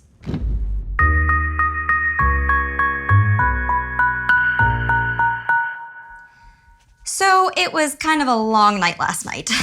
Seems the alchemy club lost control of this giant underground fungus. Idiots. And these huge mushrooms popped up and started shooting spores at people, and anyone who inhaled them kind of started lurching around like a zombie. Actually, that part was pretty funny. Right up to the moment they tried to burn down the Lustig Theater building. Yeah, still pretty funny. And tried to attack anyone who stopped them. Yeah, it's still like a Okay, whole- you can stop pretending to be all callous and indifferent. They saw you save me. I was just saving myself from the spores. Sure you were. Anyway, those of us who, for whatever reason, didn't get a face full of mushroom dust spent the evening hacking apart 6-foot toadstools and rolling barrels of fungicide into the basement of any building within a half-mile of the Lustig, which, side note, what is it with people trying to burn that place down? Didn't they already torch it back in 1904? Well, nobody likes theater students. Crazy cooking club prank. My hair still smells like burning portobellos. Hey, Perry, I don't think that those Don't were- bother. She's trying to convince herself Day of the Triffids out there has something to do with the calf greenhouse getting out of control. That is not beyond the realm of giant mushrooms. Did you see Danny out there? I mean, good thing she was on our side, because that was violent. Yeah, I don't think she's taking our thing from yesterday very well. Yeah, I'd steer clear of her for a little while, especially if she's armed. Not to be inhospitable, but why the hell are you two here? The test results came back for the fluid we found in Sarah Jane and Natalie's room. And? Maybe some kind of cyclical natural thing like a jellyfish So it was cerebrospinal fluid. Is that what I think it is? It's the fluid in your brain sac. So I stuck my hand in a puddle of Betty's brain fluid. Ugh. Oh, it gets better than that. And what exactly is your idea of better? I looked at it through our electron microscope, and I found these. Holy crapsticks, what are those? I think it's some kind of parasite. Don't look at me. I don't know anything about parasites. I'm a vampire, not a guinea worm. Okay, but this could be what makes Betty and the other girls started acting so crazy. I mean, parasites do that, right? Like the thing in the Amazon that makes ants climb up trees before it kills them. Exactly, or that protozoa that makes you like cats. Is there something you make them drink, or something injected or inhaled? No. Whatever's happening to them happens after my mother takes them.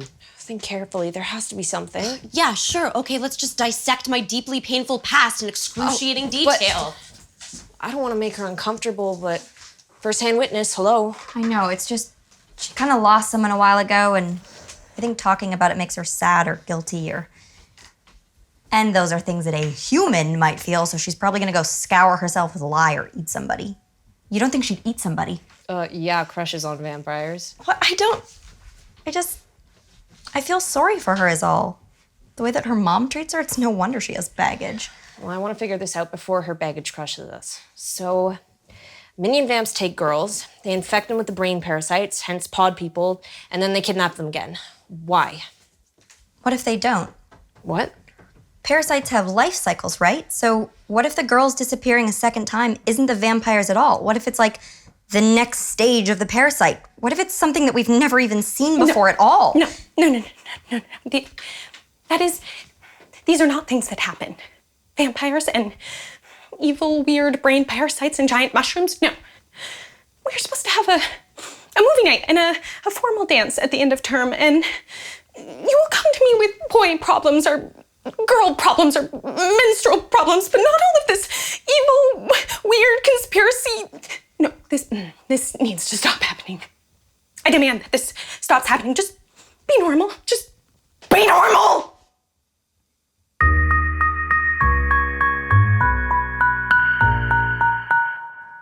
Gee, Pear, tell us how you really feel. Look, I get that this is all big fun for you, Susan, but you can't just expect everyone to go along with all of this insanity. Like it or not, Pear, weird is the way it is. That doesn't mean you need to fling yourself into every weird situation you can find head first. Like this nonsense where you won't even let me call you Susan anymore. I don't want to be Susan anymore. Well, that's too bad because she was my friend. I don't even know who you are anymore.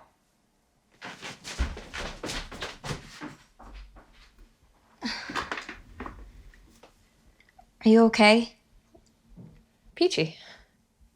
My best friend since I was 5 thinks I'm some sort of freak. I'd like to find something to experiment on now. Yeah, or maybe just for tonight we stuff our faces with popcorn and watch bad sci-fi because I have been marked for death by a vampire cabal, and you are fighting with your best friend. Yeah. That'd be good. no.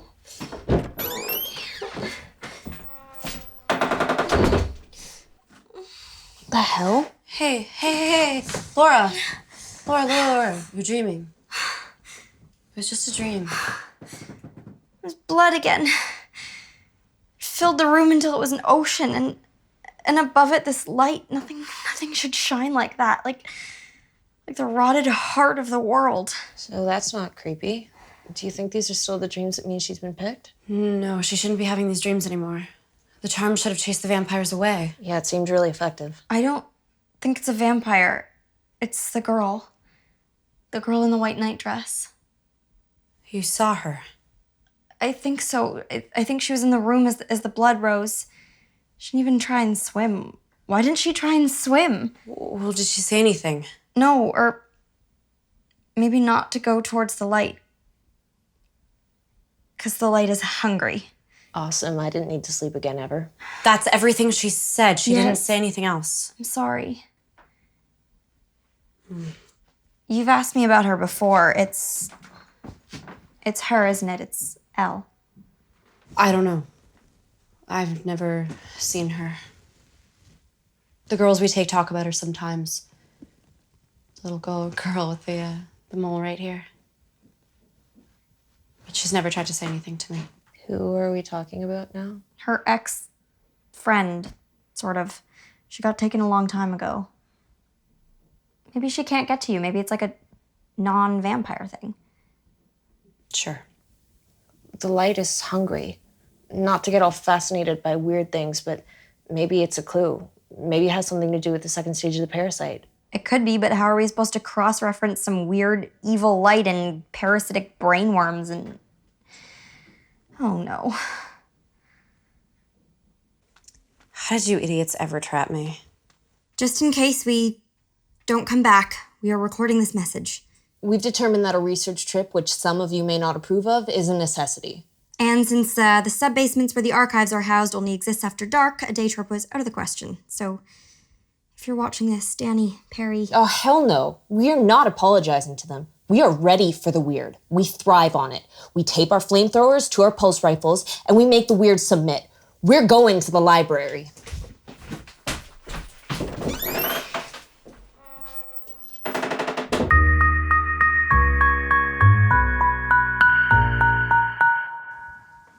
So we survived the research trip, which we should probably never speak of again.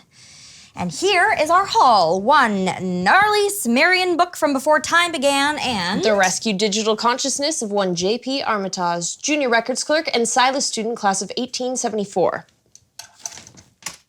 Say hi to the internet, J.P. Because somebody really did get absorbed into the library catalog. Although how he got sucked in like 100 years before the catalog was digitized... We really need to find you a better interface.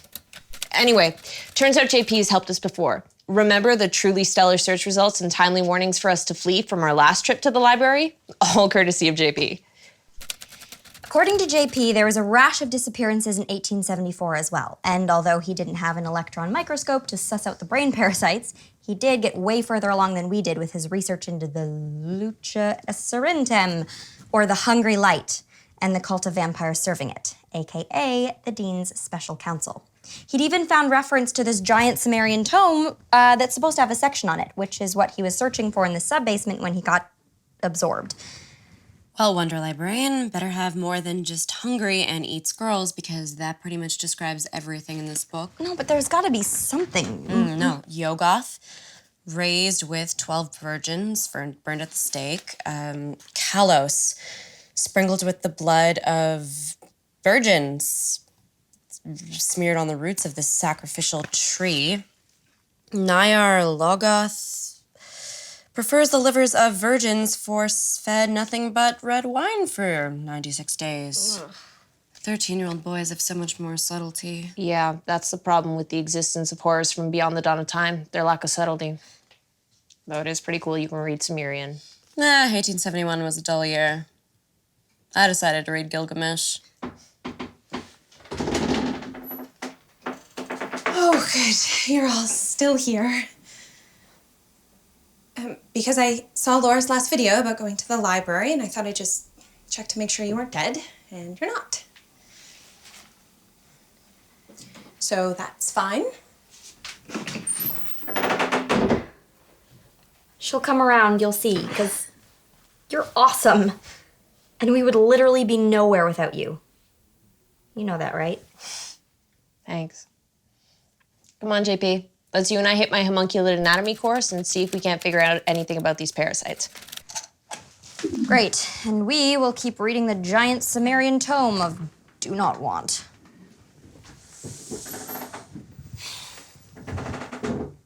So, thanks, by the way, for coming with us to the library.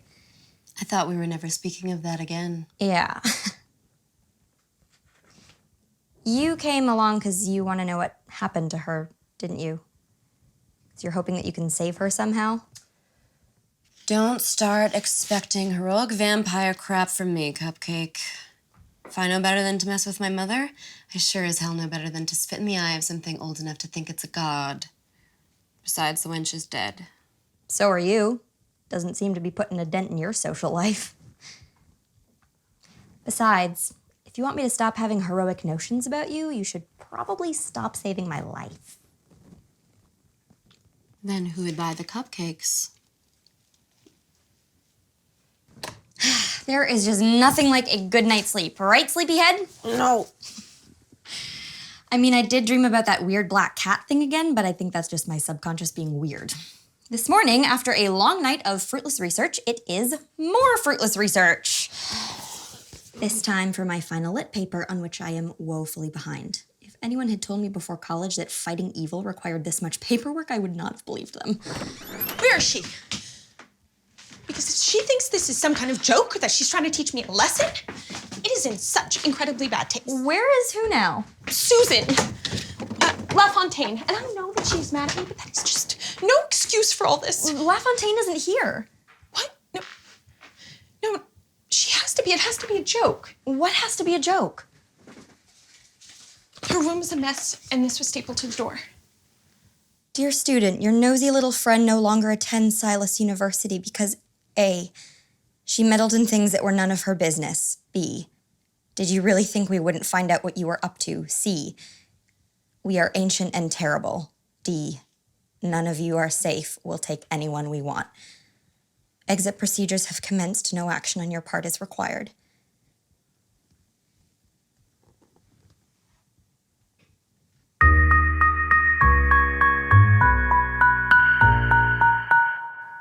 They could have taken her anywhere. They could be doing anything. Sure. But any money laughs with the other missing girls. They're down by 2 and they need to make up numbers. What do you mean down by 2? Well, they already lost Sarah Jane and I stopped them from taking Laura here. So you mean that because you protected Laura, they needed a replacement, and so they took, and you just let them? Why wouldn't you have given her a bracelet too? Why wouldn't you have warned somebody? Because whoever I helped, they just end up taking more. I didn't think it would be one of your friends. I told you I'm not the hero of this piece. What were you thinking, the two of you? Getting involved in all of this and putting everything you do up online for everyone to see?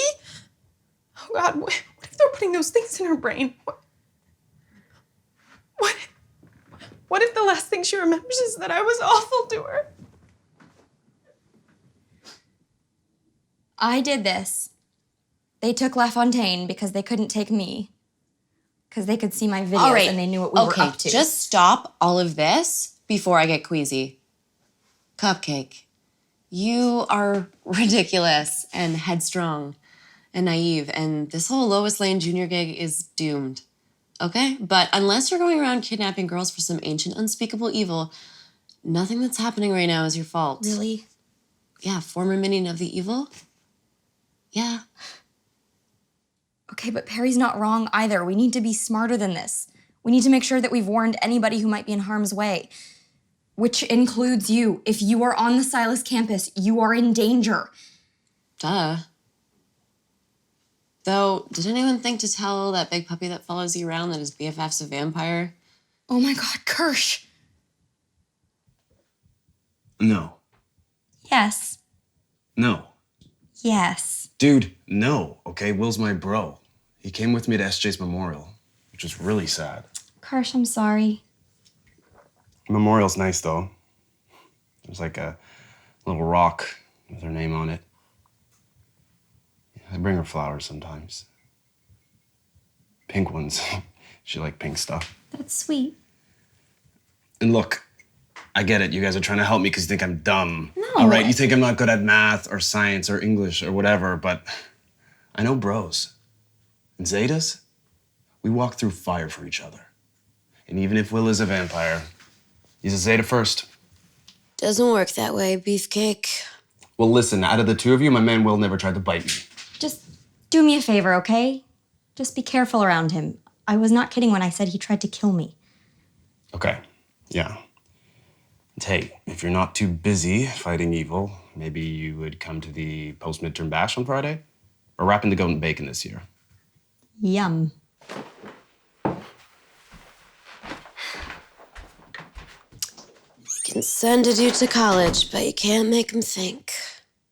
It must be nice sometimes, though, to be normal or oblivious. Nothing to worry about except the midterm bash and whether the person you like is going to be there.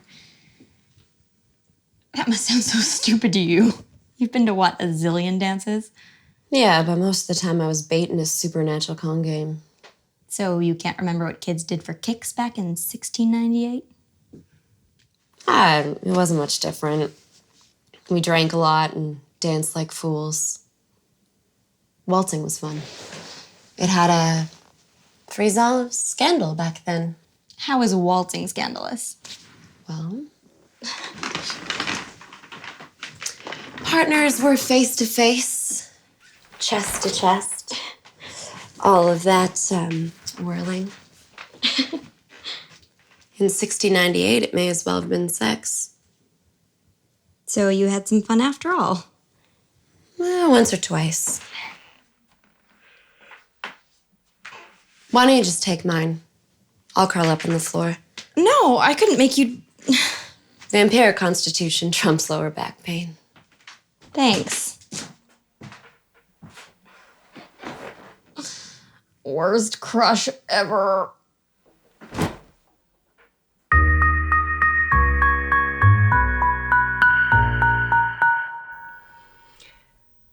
Good morning, Laura's viewers. So, as some of you are probably aware, my best friend has been kidnapped, and there's really absolutely nothing that any of us can do about it. But instead of sitting around and panicking, I decided to make myself useful. There was a lot to clean, so that's done. Oh, I should go check on the brownies.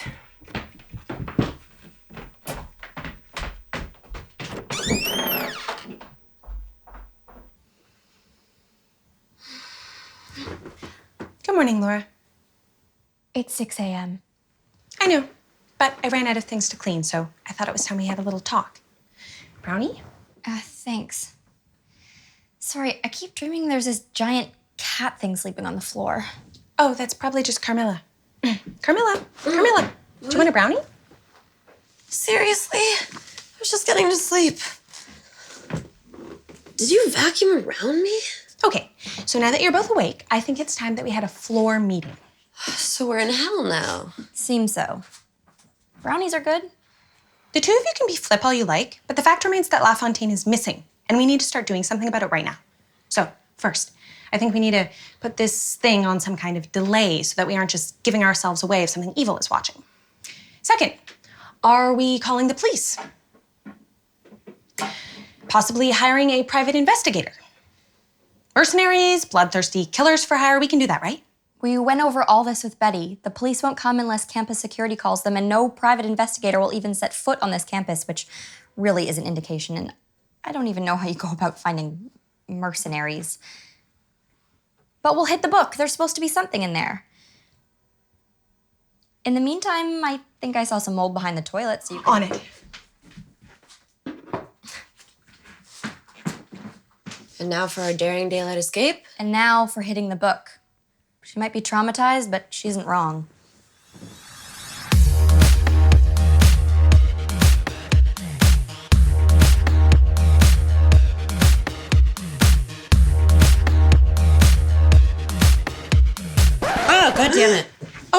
sorry. I didn't. Is that new stuff appearing on the book because you spilled blood on it? Right, of course it is.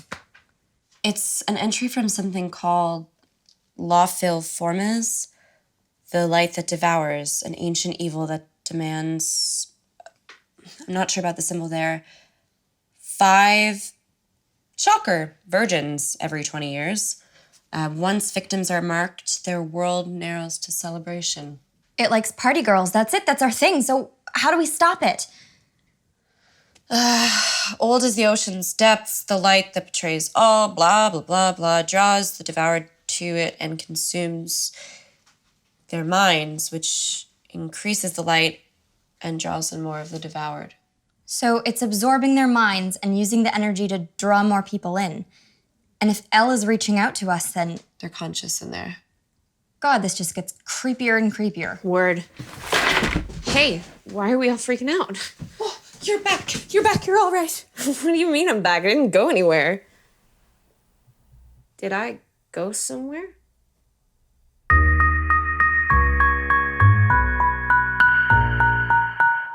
There's just nothing. I remember being here, talking to you, and then I was in that corner like no time had passed. Well, it was more than just a day. We didn't think you'd come back. That other girl, Elsie, she didn't come back. They really took me. If they did, those things are in my brain. How long do I have? Great. So what do we know? Please tell me you didn't waste an entire day making brownies. No, we found it. It's this devouring light thing called lupiformes. La Formes. And it looks like the dean sacrifices 5 girls to it every 20 years. Wow, so much for the university's progressive policies on feminism, huh? So, why would the dean do that? Well, why does anyone start a cult? Wealth, power, eternal youth, to get back at people you knew in high school? So, is there anything in the book that might... No, it's more in the all hail and cower mewling worms vein. Okay, so maybe we don't have to go with the book, but ancient evil brain parasites, yes. So maybe they don't like aspirin or cough syrup. Fawn's almost dead. What's this? I didn't see anything when they took me, but now I'm in this little room. It's dark and it smells like limestone and water, like a cave. I don't know what she's bitching about. We're fine. Third one went so fast we need a collector again. This one replaced the airhead. So we just need to score one more for the ritual for the new moon. That'd be cake. Oh, damn it! This one's fainted. Did you forget to water them again? Good news, smarty pants. The dean will see you now. Oh, that's okay. I know she's busy. Did you record your own kidnapping? Maybe. Incompetent idiots. No, not you guys, my mother's minions. Who lets a kidnapping victim get in with a recording device? That's just... by which I mean, well done, you. You did amazing. They have 3 girls down there, and they're all still alive. Yeah, but we still don't know where there is, or how to deal with my mother, let alone some ancient unspeakable evil. So we're still utterly screwed. But there's a ritual, right? So maybe we just need to stop them from taking any more girls until, what did Will say, the new moon. We just have to last until Friday. Which is also when my lit paper is due. Well, hey, if we get sucked into an underground evil, your deadline will be moot. Thanks. Hey, I gotta say, all things considered, you're taking this really well. Yeah, it really doesn't seem to be that scary. It's probably a bad sign, right?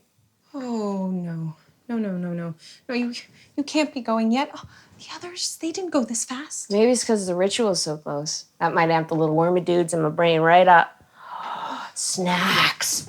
That won't be distracting. It's okay. I'll stay with her and make sure she's okay. She's my best friend. Okay, come on, honey. Let's go. We'll find you someplace to go dancing.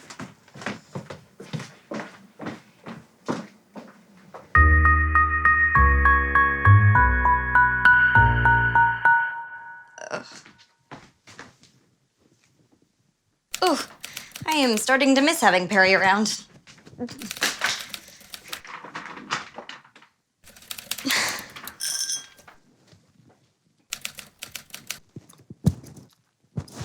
So, With Carmilla and JP researching mystical weapons on campus, of which there are an alarming number actually, I have decided it is time to tackle my scholastic progress, or lack thereof, by having a little conversation with my... Hey, Laura. Perry said you needed to talk to me? My lit TA. Hey, Danny. You look good. Thanks. And you're still filming, even after what happened to LaFontaine. Oh, God, are you still watching? Oh, no. Not after the library. I worry too much. Well, I'm glad that you still care. But if you aren't watching, then how'd you know about LaFontaine? Oh, I ran into them in the hall. Yeah, it's not good. So I was kind of hoping that I could ask you something. Yeah, of course. The immediate thing of all this is that it has been very stressful. Yeah, I know. I haven't exactly seen you in class lately. Yeah, about that. Can I have an extension on my term paper? What? Just for like a week until the big soul-sucking ritual I have to thwart is over. What? 3 days? Oh my God. I can't believe I thought...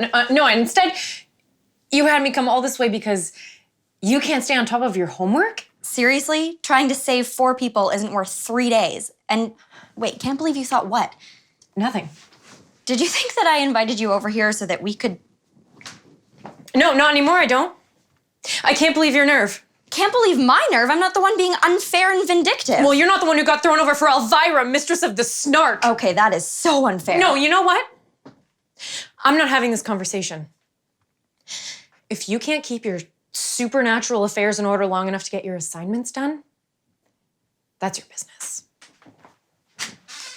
Come back whenever. This place was cleaner when you were tied up. Don't call me again.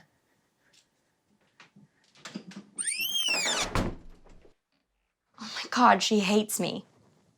Danny hates me, and I'm gonna fail my lit course. Please tell me you're having better luck with the mystical weapons situation. Not so much. A scalon, an enchanted spear that kills dragons, but only if you're a Christian saint. The scepter of Kirkion will heal them. The holy hand grenade of Antioch would be perfect for an influx of monstrous rabbits. Wait, what about this one? The Blade of Hoster, forged from the burnt bones of Starspawn and meant to shatter all that oppose it. Yeah, that sounds pretty... No. Why no? Well, it's sealed into the face of a cliff in an underwater cavern like 1,000 feet below sea level. Nobody could survive that, which is probably the point. We just need something a little less epic quest and a little more borrowed from the Museum of Warfare and Atrocities. Maybe a nice bazooka. I could get it. What? The sword. I could get it. Pressure depth and nitrogen narcosis aren't really issues for a vampire. That would be... I mean, you'd be risking your life, and if your mother found out, she would... Yeah, well, my mother fed the only person I cared about to a monster, and maybe I don't feel like letting that happen again. Wow, that's... I mean, I know that you're not just doing it for me, but seriously. Don't be an idiot. Of course I'm doing it for you. Where'd you get that? I found it here. I thought that you left it... Get it off! Ah! Laura! Hey, no, Laura!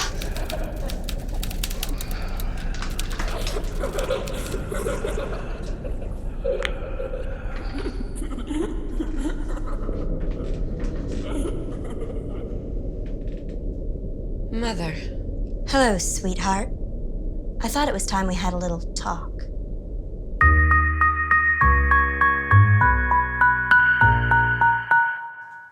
What do you want, Mother? You didn't come when I sent for you. I can't imagine poor William was at all unclear. He doesn't quite have the brains for delicacy. So if you're gonna kill me, why not just come yourself? Kill you? When you think of the lengths I've gone to save you from your own foolishness? No. But I thought we should talk without your little friends listening in. Speaking of which...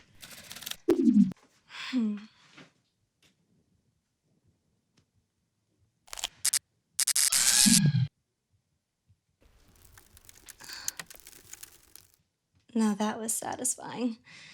That little son of a glitch has been a loose end since he disappeared into that rabbit hole we call a library back in 1874. You didn't have to do that. Yes, I did. Threats to the sacrifice cannot be tolerated. One day you'll understand.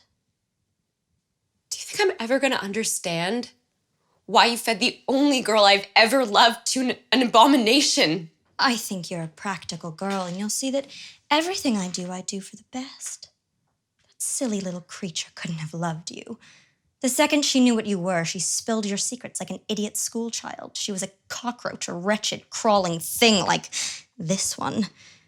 And you, my glittering girl, are a diamond. Stone cannot love flesh. See, all I'm hearing are your excuses for why you let a supernatural suckfest turn you into a kid's kitchen staff. And you think you'll be the one to change all that? You'll claw the blade of Hoster from its underwater grave and strike out the light where we worship. It was a good plan, but you won't try it. It's a blade meant to consume anyone who wields it. Why do you think the cult of Hoster buried the wretched thing?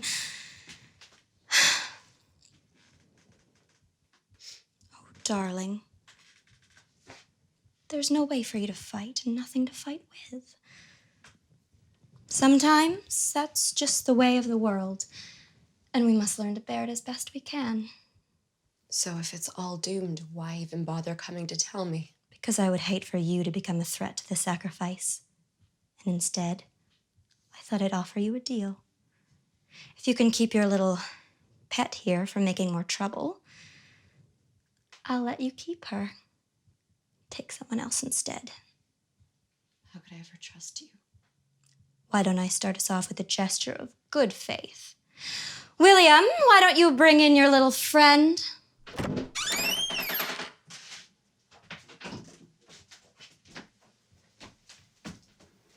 Hi, Sugar Puss. Will said you needed some help with your big rescue plan. And I was like, the Zetas are in. You know, we're up to being big damn heroes. Told you Will was a total bro. Isn't he, darling? I do so enjoy chivalry. Hey, Laura, you're acting kind of weird even for you. Hush, dear. The grown-ups are talking. I thought your hungry little nightlight wanted virgins. Oh, you've been reading Barclay's transcriptions. That man was obsessed. No, we just take girls because it's traditional. Besides, the world's just gonna grind them up anyway, so it's almost a mercy. What's she talking about? This one they'll believe some idiot accident. Perhaps depression over his lost sweetie. So what's it to be? Shall we take the prom king here and leave you and the little moppet alone? Dude, I don't get what she's talking about. Oh, it's cool, bro. You're gonna save Laura. Okay, sweet. Because the other option is I simply waltz this adorable little body right out the door and into the sacrifice. Deal. Excellent. William? Well, dude, what are you doing? I'm joking you, bro. Okay. Just joking you, bro. Not cool. Oh. Remember, she's safe so long as you keep her from meddling. If either of you get in the way again, all bets are off. You've made yourself clear. I should hope so. Now be quick. Catch. Oh, Laura, hey. Carm, what the? Hey, you're fine. It was the necklace. It was just a trap from my mother. It was poisoned. But we got it off in time. Your mom plays dirty. Man, she is gonna be so done when you show up all righteous with that sword. Yeah, I don't think she's expecting anything like that.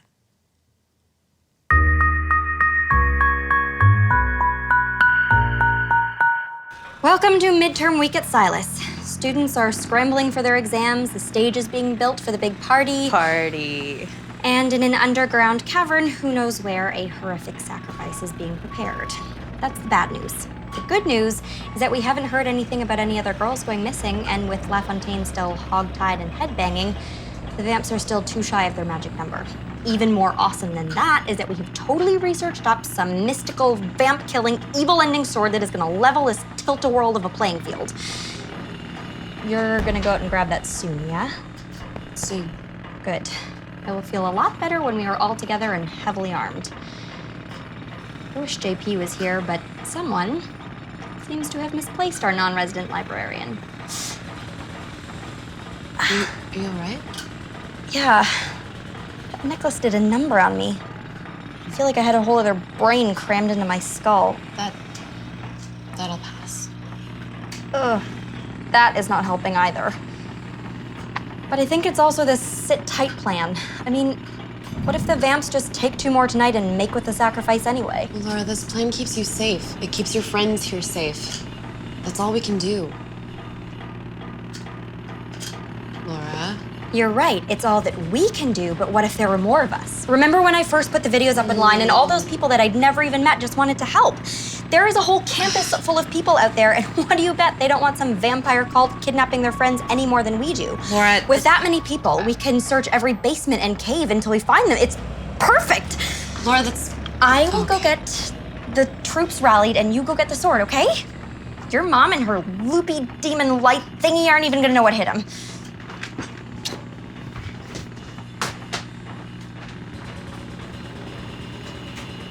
Don't you have a sword to go get? Yeah, that could have gone better. So I got up on the big party stage and I explained to the assembled crowd that the dean of students was a vampire who planned on sacrificing 5 of their classmates to some ancient, brain-devouring, hungry light, and that it was time for all of Silas to rally together. And then, unfortunately, I was hit in the head with a tomato. Turns out Danny really has not gotten over things. But before the Summer Society could pummel me with more various fruits, the Zetas showed up. Turns out Will and Kirsch are missing, and the last place anyone saw them was headed to this dorm. So the only reason I sit before you now, untarred and unfeathered, is because they couldn't agree on who had a better case of using me as a human piñata. And like all of their arguments, it quickly escalated into a free-for-all with paintballs and quarterstaff combat and no concern for the destruction of property. So I snuck to safety when they set the party stage on fire. I want to go to the party. So much for my big plan. The campus is a war zone, and I don't know what could have happened to Kirsch, and I don't know what to do about LaFontaine or Betty, and Carmilla's still gone, and I'm starting to get worried, and apparently my video cache is full from a giant raw file from Wednesday. But that should just be... Hello, sweetheart. I thought it was time we had a little talk. It's time. It's time for the party. I want to go to the party. I know, sweetie. Shh.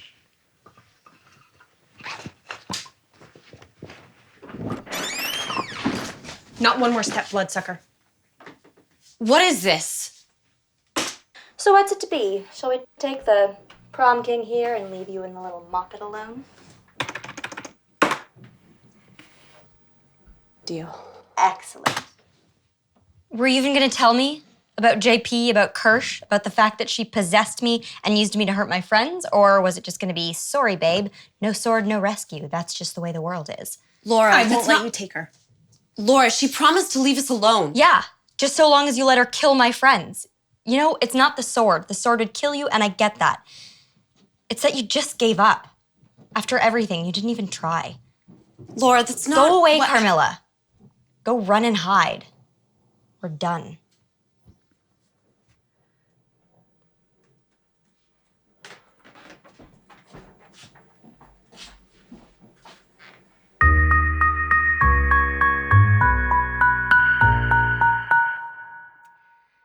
So college isn't turning out quite like I thought it would. For those of you who have been watching, you know that a couple months ago, the dean, who's evil, kidnapped my roommate Betty to feed some brain-devouring hungry light under the earth. I thought I could save my roommate, and instead all I've managed to do is get my friends brain-sucked and kidnapped, and my heart broken by my sociopathic vampire roommate, who's probably the only one who's going to survive any of this. Also, I'm pretty sure I flunked out. The worst part is that if I just sit here and do nothing, it'll pass me over. I could be safe and go home to my dad, and all I'd have to do is accept the fact that I don't understand the world and that I can't change it. And that even trying would be throwing away my life for nothing. It's time for the party. I have to go. Calm down, sweetie. There's no party. There is, and it's now. The party? The party. Laura, you are not helping. No, I mean the party. When Carmilla did the translation, she said, their world narrows to celebration, but what if it was supposed to be their world narrows to the celebration? Is there a bright light at the party? Yes, party light glittering. And you know how to get there, how to get to the party. I have to go. I won't try and force you. There's no way that we can win. We might not even be able to make a dent. I am supposed to be planning a post-midterms brunch and hassling my best friend because pipettes make crappy stocking stuffers. Some things are more important than whether you can win. So sometimes you stand up anyway.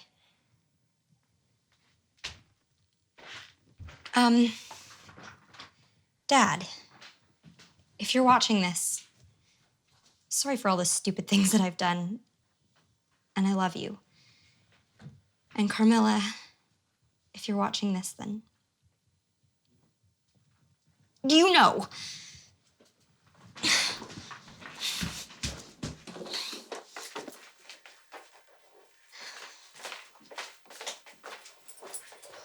God damn it. Of all the imbecilic, idiots, suicidal, you just had to go and get yourself eaten. Oh God, you're somewhere getting eaten. Where the hell is Laura? Because this isn't funny. What? I just got a text. Trapped in basement of old chapel. Come quick, bring steaks. The Dudley Chapel. The Lustig building. They're under the Lustig building. Are you being serious? This isn't a joke? Only the part that's happening right now, Xena. Okay. Get down there, rustle up your Brobdingnagian sorority sisters, and get to the Lustig. Hell, even tell the Zetas that's where the missing bros are. And where are you going? To do something really stupid. Is that thing still running? Yeah, I think we're supposed to be filming our soppy, heartfelt goodbyes or something. Screw that. Good call. See you at the violence.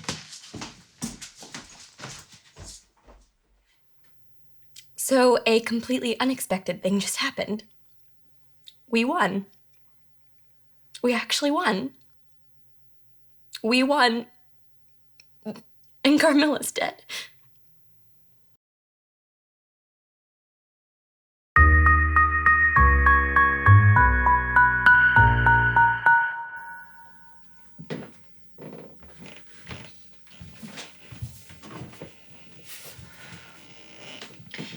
So, Laura's kind of having a rough time right now. So,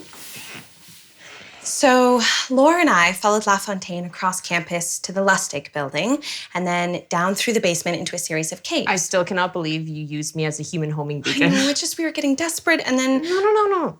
That was hardcore. We do not apologize for the hardcore. I missed you, weirdo. Control freak.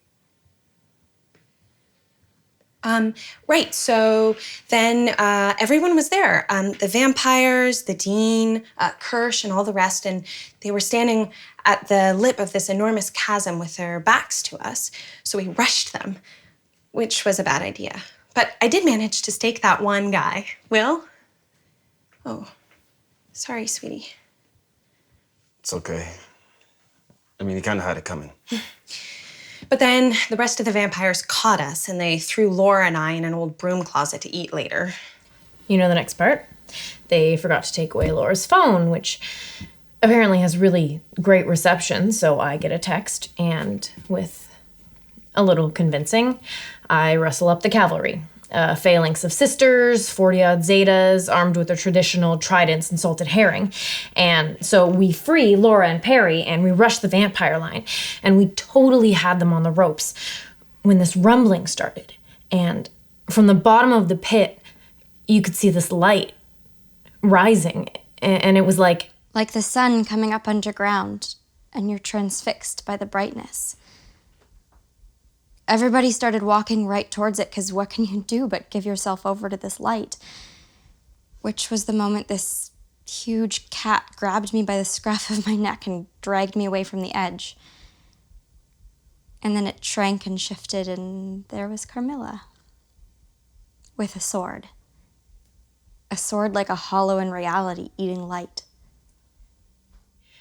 And when the dean saw Carmilla, she screamed and came at us in this swarm of shadows, like crows scratching and clawing.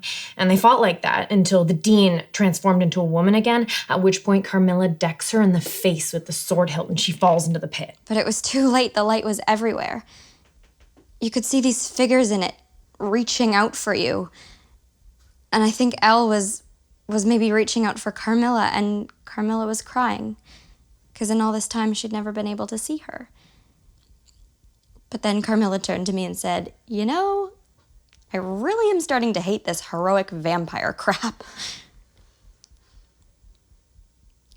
And then she leapt. Drove the sword right into the heart of the light, and the light shook and sputtered like it was alive, and the ghosts screamed, and they all fell together into the darkness. Once the light was out, I guess the brain parasites died because everyone seemed to wake up, more or less. I was arriving at the wine and cheese, and that's it. I don't even remember if I got any wine. I was on a campus tour. I didn't even want to go to this school. But we were all still stuck in an almost completely dark underground cavern with a gang of vampires.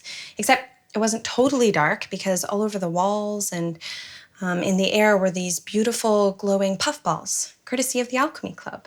Yeah, it was like having a bar fight in black light. And then this other vamp tried to break my arm, and Psych Society here saved my bacon. That was accidental. Hey, even if you save a Zeta's life, you become an honorary Zeta. You get a trident and everything. And, you know, it'd be kind of cool if you would... When the chips are down, you're kind of like a bro. And I could sort of use one. Well, finally, all the vampires surrendered, except for Carmilla's mom, who was 50 feet down the cliff face, clinging on by her fingernails. Oh, and she was doing the whole, "You fools, you don't know what you've done.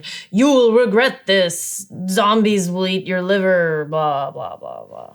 Yeah, and then Laura's like, "Hey, sorry, the students of Silas University would like a new dean because A, you're a callous evil witch." Yep, that one's it, A. And then Laura goes and pushes this rock that's been teetering on the edge, and bam, done with the dean. Even better than that, now that the ancient demonic brain lantern is off, people are finally coming around, realizing they probably should have been upset about going to a school that serves eyeballs in the cafeteria, has safety protocols for escaped cacodemons, and where Mortal Kombat is a prerequisite for tenure. The administration is finally gonna have to listen to my long, long list of healthy... Yeah. Sorry, Laura. It's okay. Laura, you did it. You saved Betty. You saved almost everyone. Yeah. Almost everyone.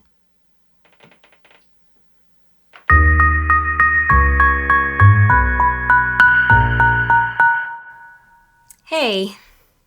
So after everything that happened, I didn't really feel like filming anymore, but Perry seems to think it'll be good for me. It'll provide closure or continuity or something. Girl? Seriously. God, her soul possessions are like a pile of empty wallets and some punk rock t-shirts. So Betty's back. Kind of. Turns out she was supposed to be going to Princeton, so she's just here while she's waiting to hear about a transfer. Bleach, I'm going to need all of the bleach. God, how did you not die? She's still a pretty good roommate, as roommates go. She doesn't steal all my things, and she actually uses the chore wheel. Oh, and I didn't fail. Danny got my grades switched to the pass side of pass-fail on account of my saving 5 students from being eaten and all. Professor Cochran actually gave me an A- in journalism. She said that it would have been an A, but desperate last-minute rescues are bad Oh my God, form. there's blood in the milk container. Why is there blood in the milk container? What is wrong with you people? Why would anyone go to this school?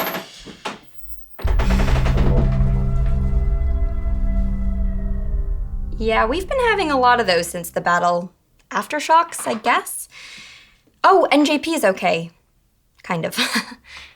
Turns out LaFontaine had a backup USB, which is a little weird, but better to have him than not.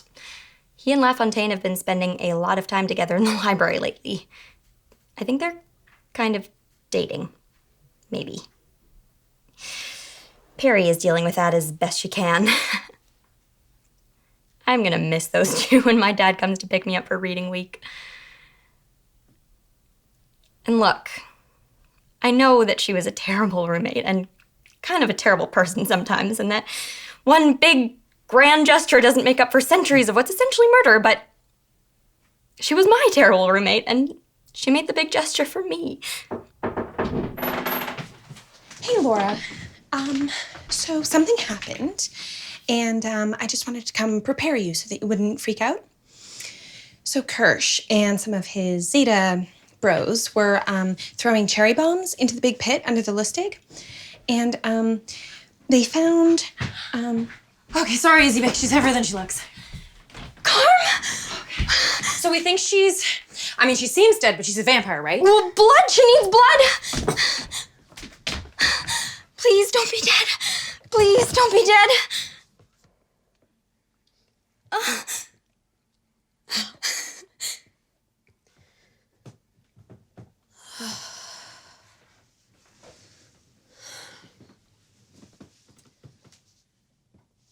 Well, that was a kick.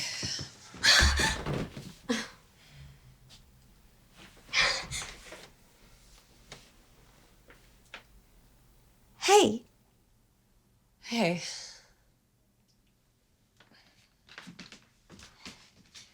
Are you hurt? It looks like maybe you're hurt, and I'm sorry I hugged you so hard that you're hurt. It's just that you were dead, and now you're not, and I know that you're probably going through a lot of stuff with your mom. It's just that...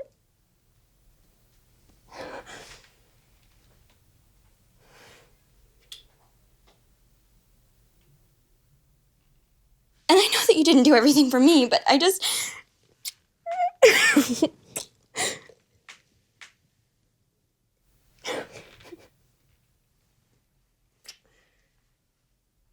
Wow. So you're a giant black cat, huh?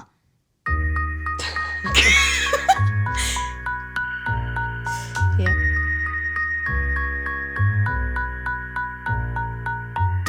We could live forever, suffer.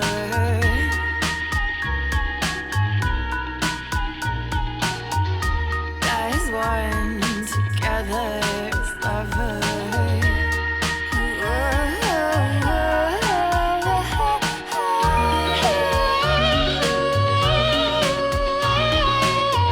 Love will be cruel to who it entices. Love will have its sacrifices.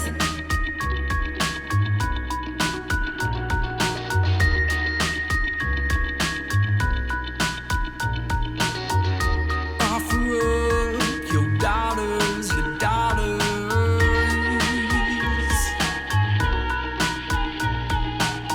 The new moon comes through stone walls to darken like rooms, to darken like rooms.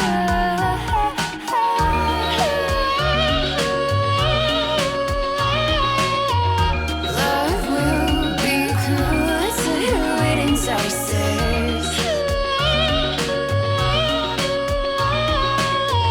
Love will have its sacrifices.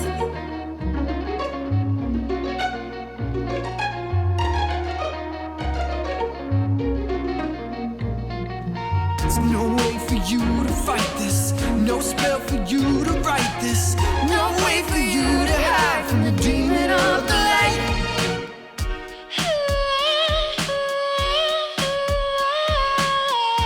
Love will have its sacrifices.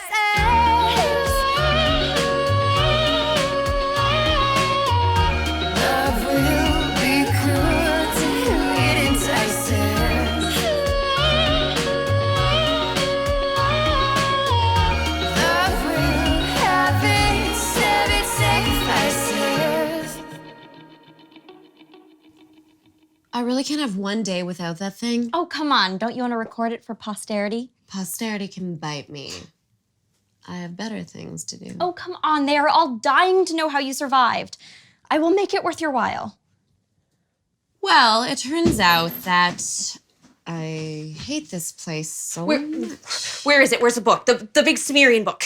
It's in the washroom. I was using it as a bath mat. It's pretty cushy. I don't read Sumerian. LaFontaine, where is it? Where's the page?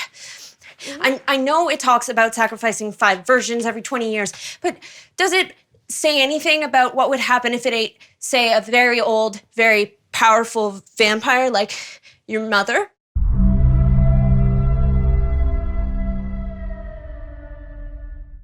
we didn't kill it. I have an idea. We just go. We leave for reading week and we never come back. I mean, we can do that, right? Right?